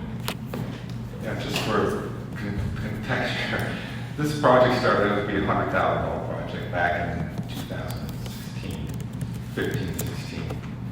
That's, and I think we spent over $100,000 on this already, and it just got left in the dust. Is that somewhere in that neighborhood, Lisa? I don't think we spent quite that much, but we have spent some money over those years where things didn't come to fruition, just in either in design or trying to figure out some of the purchase and sale agreements. Yes, but I don't think it's in the tune of $100,000. But there has been some money that was spent that didn't come to anything. So, any more discussion on this? Okay, here it goes. All in favor? Opposed? It's unanimous. You got a deal, Tyson. I don't know if it's a deal, honestly. Well, You got something. we'll have a sidewalk finally. Yeah. Yeah. And you know what? After 10 years, we'll be all happy to say, don't forget how much money we spent. It's just like life. Okay, next on the agenda is the water main loop for Harbor View Morash deferral request. Okay, Tyson, do you have some information for us there? Yes, so thank you, Acting Mayor Moshe. Third report out of 6. So bear with me. So this one is related to the water main loop between Harbour View and Morash, the tender results. So the recommendation from staff is that Council defer the award of the 23-24 Harbour View Morash water main capital project and direct staff to revise the project's budget for inclusion in the 24-25 water utility capital budget. So the alternative here is that Council approve an additional $245,200 for this capital project and award the tender of $294,645 to Dexter Construction to perform the Harbourview Morash Water Main Capital Project with the funding from the Water Utilities Depreciation Reserves, with the additional funding also coming from the same location. So some general background on this project.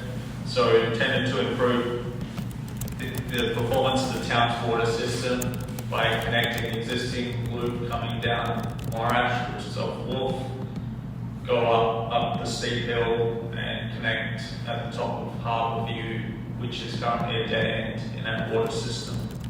So it's the supply and installation of 135 metres of 6-inch water main to make that connection, and then some roadway and landscaping reinstatements.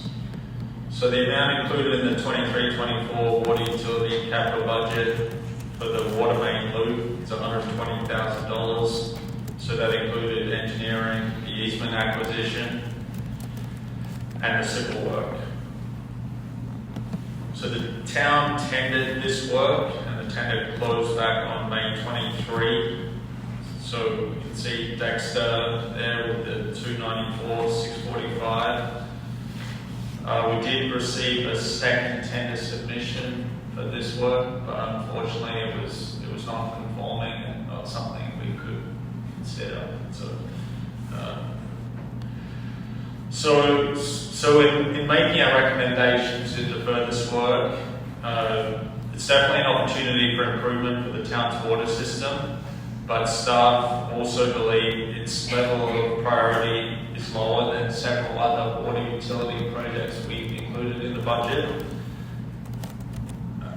So with the extra increase this one would require as well, we're recommending to defer the work. So in terms of the financial, again, $120,000 in the budget. There's the breakdown there of the engineering, the legal costs for acquiring the easement, the tender for the civil work based on the amount that we received, and the contingency gets us to that $365,200, and results in the increase that we're looking for the $245,200 if that work was to proceed based on the tender. So in making the recommendation, staff are recognising the Water Utilities Depreciation Fund is financially healthy at this point, but we're also cognizant of all the factors that we've been talking about in the other reports and the stress that our budget potentially is under. And basically that's why we're recommending, where we see this as a lower priority for this particular year, that we use the money, we can use it better elsewhere in this year. There's a motion there for your consideration. Thank you, Tyson. Any questions for Tyson? Councilor Burrows? Just had a quick question, just because I'm familiar with the location. There's actually no benefit currently right now to extending that, because there's no housing, there's nothing. I mean, growing up to me, that was the money that we went coasting. So putting this loop on, you're just having it ready for potential building on that extension? Through the chair, it would add to the existing houses that are on Harbourview, but that's a dead end and the water's only coming up the hill. By completing the loop, it would improve water pressure for those residents on Harbourview and Dove, and there's a hydrant at the top of the hill that the fire flow isn't great. So completing the loop would help with that. But it also, as we touched on, I think would help set us up for the potential development opportunities there. But yeah, there would be some immediate benefit, I guess. That's what I'm trying to say. Yeah. Any other questions?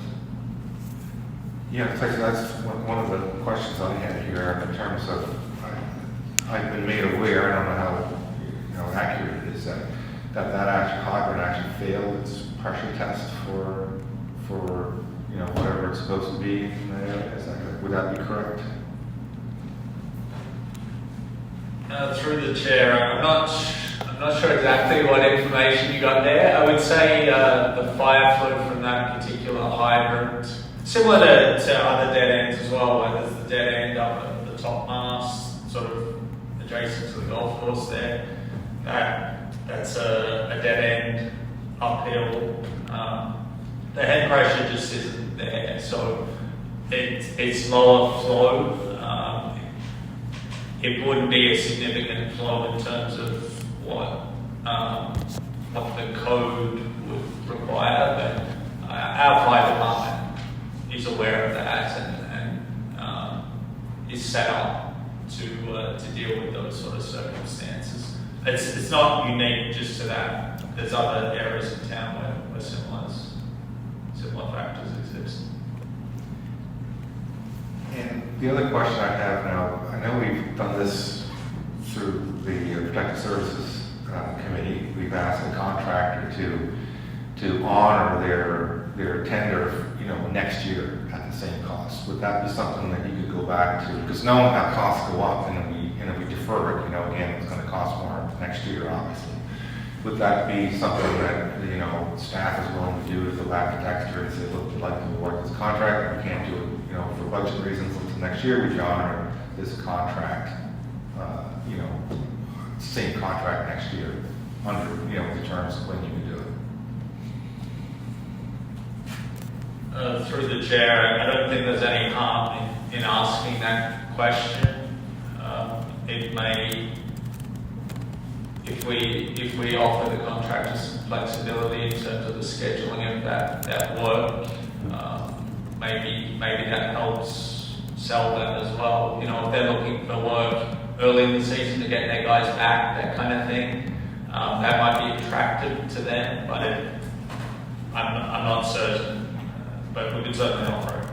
No, you can never be certain. But we were successful that one particular time, so maybe we'll get lucky twice, right? So I don't know if we need to amend that motion to that extent, but I think that would be certainly. I think we can make another motion on top of that to say that we, request staff to do that. Councilor Harris?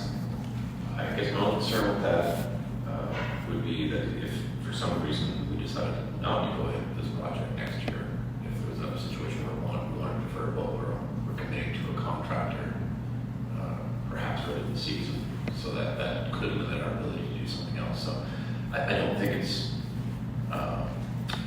bad to ask the question. I don't think we need a motion, but perhaps it's just something as we put this motion forward to defer, we can ask the contractor if they're willing to do it, and then perhaps if you come back and let us know what it is, before we commit to it, because it seems like we're almost pre-approving a budget item at that point. I'm not entirely comfortable doing that. I guess I look to Lisa, that where it's already approved in a budget, would just be deferring it for another year. That'd be the proper way to look at it, or not? Well, if you were awarding the I guess if you asked us to contact the contractor and they came back and said yes, they would. Council, because it's over $100,000, council would actually have to award that. Once it's awarded, then it would be set in stone, and you couldn't award that. I guess the only thing I wanted to mention, that there was another bidder on this particular project, and just unfortunately they were non-compliant and we couldn't accept that. So you may want to go out and have that competition again, particularly if we get a little earlier in the season or something like that, that may be beneficial to the utility. Good, thank you. Good information. Okay, any other questions? There is a motion on the floor. Is anyone willing to move that motion? Moved by Councilor Powell, seconded by Councilor Duggan. Any discussion on the motion? All in favor? Opposed? Motion carried. Very good. And number 10.6, Public Works Capital Status Update. I think we covered most of that. Anything left there you want to speak to? Thank you, Acting Mayor Moshe. A couple of things I think it's worth updating council and the town on. So again, this ties back to the capital budget that was approved back December 13, 2022 by council. So in terms of our town general items, our tree planting program, so planning is underway to identify suitable locations within the town, and many of you have seen likely the opportunity that we've offered for residents to express interest in receiving a tree to be planted in the right of way in front of their property once it's been reviewed by staff. So we're still aiming to plant the 50 new trees in the fall of this year to add to our urban forest. So moving on to public works, I think we've talked about Tannery Road. So moving on to the work that was included on Victoria Road, so the resurfacing part. So when this report was written a couple of weeks ago, the RFP for the design and the developing of the tender documents closed on June 23, and staff were in the process of evaluating those options. In the time since the report was written and now, we've awarded that to a consultant, and we have to kick off for the design meeting on Thursday. So that's good that that's moving ahead. Our flashing beacon lights, so all 4 sets of those have gone through the commissioning and we're working well. It looks like one across from the daycare some may have backed into the post over the weekend, so it didn't work very well yesterday when I tried it, but the supplier's going to come down tomorrow and look at that with us. So again, getting generally positive feedback. I think it'll just take a little more for people to get used to them being there when they haven't been there so long, but good step for the community. Could we put maybe a warning light out there for drivers, although the lights are there? We don't back in again. I'm done being there, sorry. Getting late. So downtown traffic improvements. So our public works guys, between the rainstorms we've been having, have been working on the line painting, refreshing the blue and the yellow paint. They would have seen on King Street, Lincoln, Pelham. We're going to try to get Montague and some on Blue Nose, and then come back and get the white lines once the yellow's all done. So that is underway. In terms of our wastewater utility, so for the plant upgrade and expansion, so staff are continuing to work on the RFP for the design and engineering services. We're just working very hard to make sure all the commitments that the town is obligated to with the grants that we've received are passed on to the consultants and eventually the teams that are executing the work, so we're not exposed there. And then all the work that we did on the front end, like the pre-design and the geotechnical reports, will be used to build on that as well. So the Tannery Road culvert assessment, staff have drafted up an RFP for a consultant to do a proper assessment of the culvert that runs from Victoria through the Tannery Road that we often see in the tidal events and the rainstorms flooding up over Victoria Road. So very important piece of infrastructure to us all. And then the water utility, so the lighting for the process and chemical room, which involved the replacement of the existing 27 fixtures and replacing with LED lighting, has already been performed this year. So we'll see the benefit of that hopefully with our power bill and the performance there. The Harbourview Morash water loop we talked about. We've got the repair to the spillway out at Dares Lake. So we've again submitted our water course alteration permit to NSE that will be required to perform that work. Construction tender closed earlier this afternoon. So looking forward to evaluating that and see where that gets us. We have our solar array, the water treatment plant. So the design's almost complete, and then that will give us a cost estimate as well, and then we'll be looking to tender that work. there was a delay there with the geotechnical investigation that put us a few weeks behind where we hoped to be, but still planning on that work being completed this year as well. And then the Victoria Road water main renewal, and that scope ties into the resurfacing that we talked about earlier. So yeah, that's just meant as an update for council. If there's any questions, happy to answer. Questions, Kevin? Just one, because the Victoria Road resurfacing, and you are doing the underground infrastructure one with that project, is that all included? So through the chair, the infrastructure that was identified was a piece of water main that runs from Green Street, and it runs in front of the bowling alley that the guys in Public Works have done a number of repairs on over the years, and it's just been a bit of a thorn in their side. So that would be replaced, that section of water main. I think it was 80 metres or so. And that would include the trench reinstatement within the road.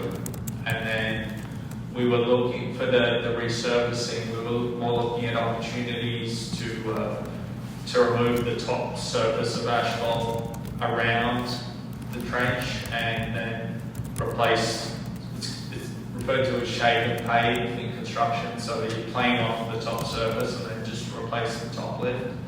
Because when we were looking at this work, we were, our GIS project was still coming along, and we were a bit uncertain whether any of the other major infrastructure would need to be replaced the further we went along Victoria towards the culvert and the existing sewer that's coming down from Centennial and down Victoria that way. So we thought it best not to interfere with that and be digging through it sort of next year or in upcoming years if that's what the GIS recommended. So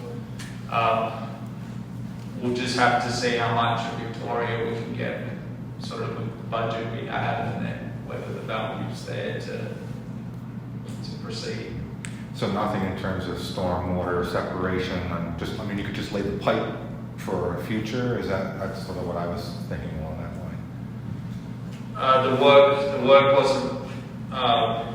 wasn't approached that way. Again, without the recommendations that the GIS modelling would provide, it was very hard to be able to quantify that. At the moment, the storm that sort of comes down Green and from that direction at the hospital all goes to our Brook Street lift station. So I'm not certain whether sending more water to that sort of, I'm going to call it that swampy area of Victoria.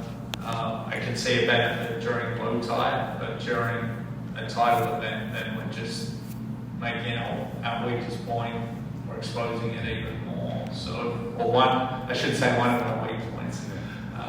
So that wasn't something that we considered. Okay. Any other questions? Thank you, Tyson. Well, you earned your pay today. Okay, so along here, I'll figure where I'm at here. Let's see. Get close. So we did the capital upsell, potable water and water tests. Still on deck. Go ahead. Thank you again, acting mayor. So this is report is for the information of council and the town in terms of the water quality testing that the town needs to perform in accordance with our Nova Scotia Environment Climate Change approvals, and there's also federal criteria we need to meet. So the routine testing is performed as a combination of our own staff at the lab at the water treatment plant, and then we also have third parties perform that testing up in the city.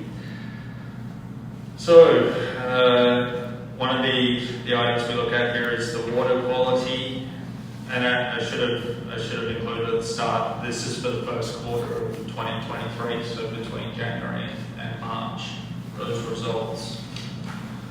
So there's a number of items detailed in the report that I looked at with the testing, things like metals and acids and chlorine residual and chloroforms. The crux of the testing is that we met all the requirements satisfactorily. No exceedances of our approval limits. So, if I need to go into more detail here, I can at the end. So the second item is the raw and treated water flows. So this really looks at our water withdrawal approval. We have certain criteria for the 30-day average that our permit allows, the 3-day maximum average, and then the treated water flow peak production. Again, all in compliance, which is what we would expect for the January to March period where it's not high consumption. Moving on to our list of water main breaks and repairs. So early in January, we performed a repair to an existing service offering that is stuck down Hurdle Road. Performed in-house. Our guys did really well. It was just an old piece of infrastructure.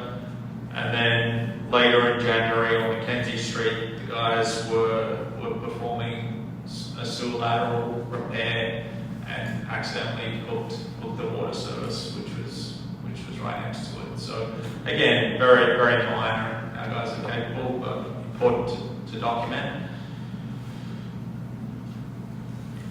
So in terms of complaints, we had one on Green Street where there was an observation that some water in a basement appeared and disappeared for a while, but haven't heard any more on that, and that was during the time when the reinstatement for Green Street was being looked at, and then we've had a sort of a repeated one for a customer on Hall Street that we're actively working on with the customer, where they're saying that there's some air in the line that they're observing.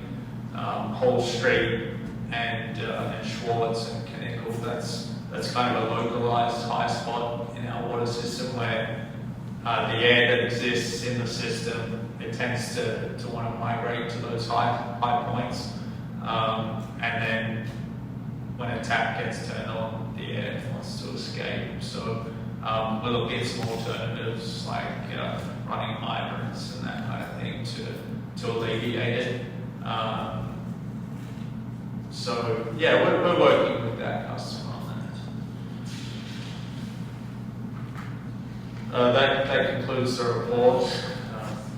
Again, if there are any questions, happy to address.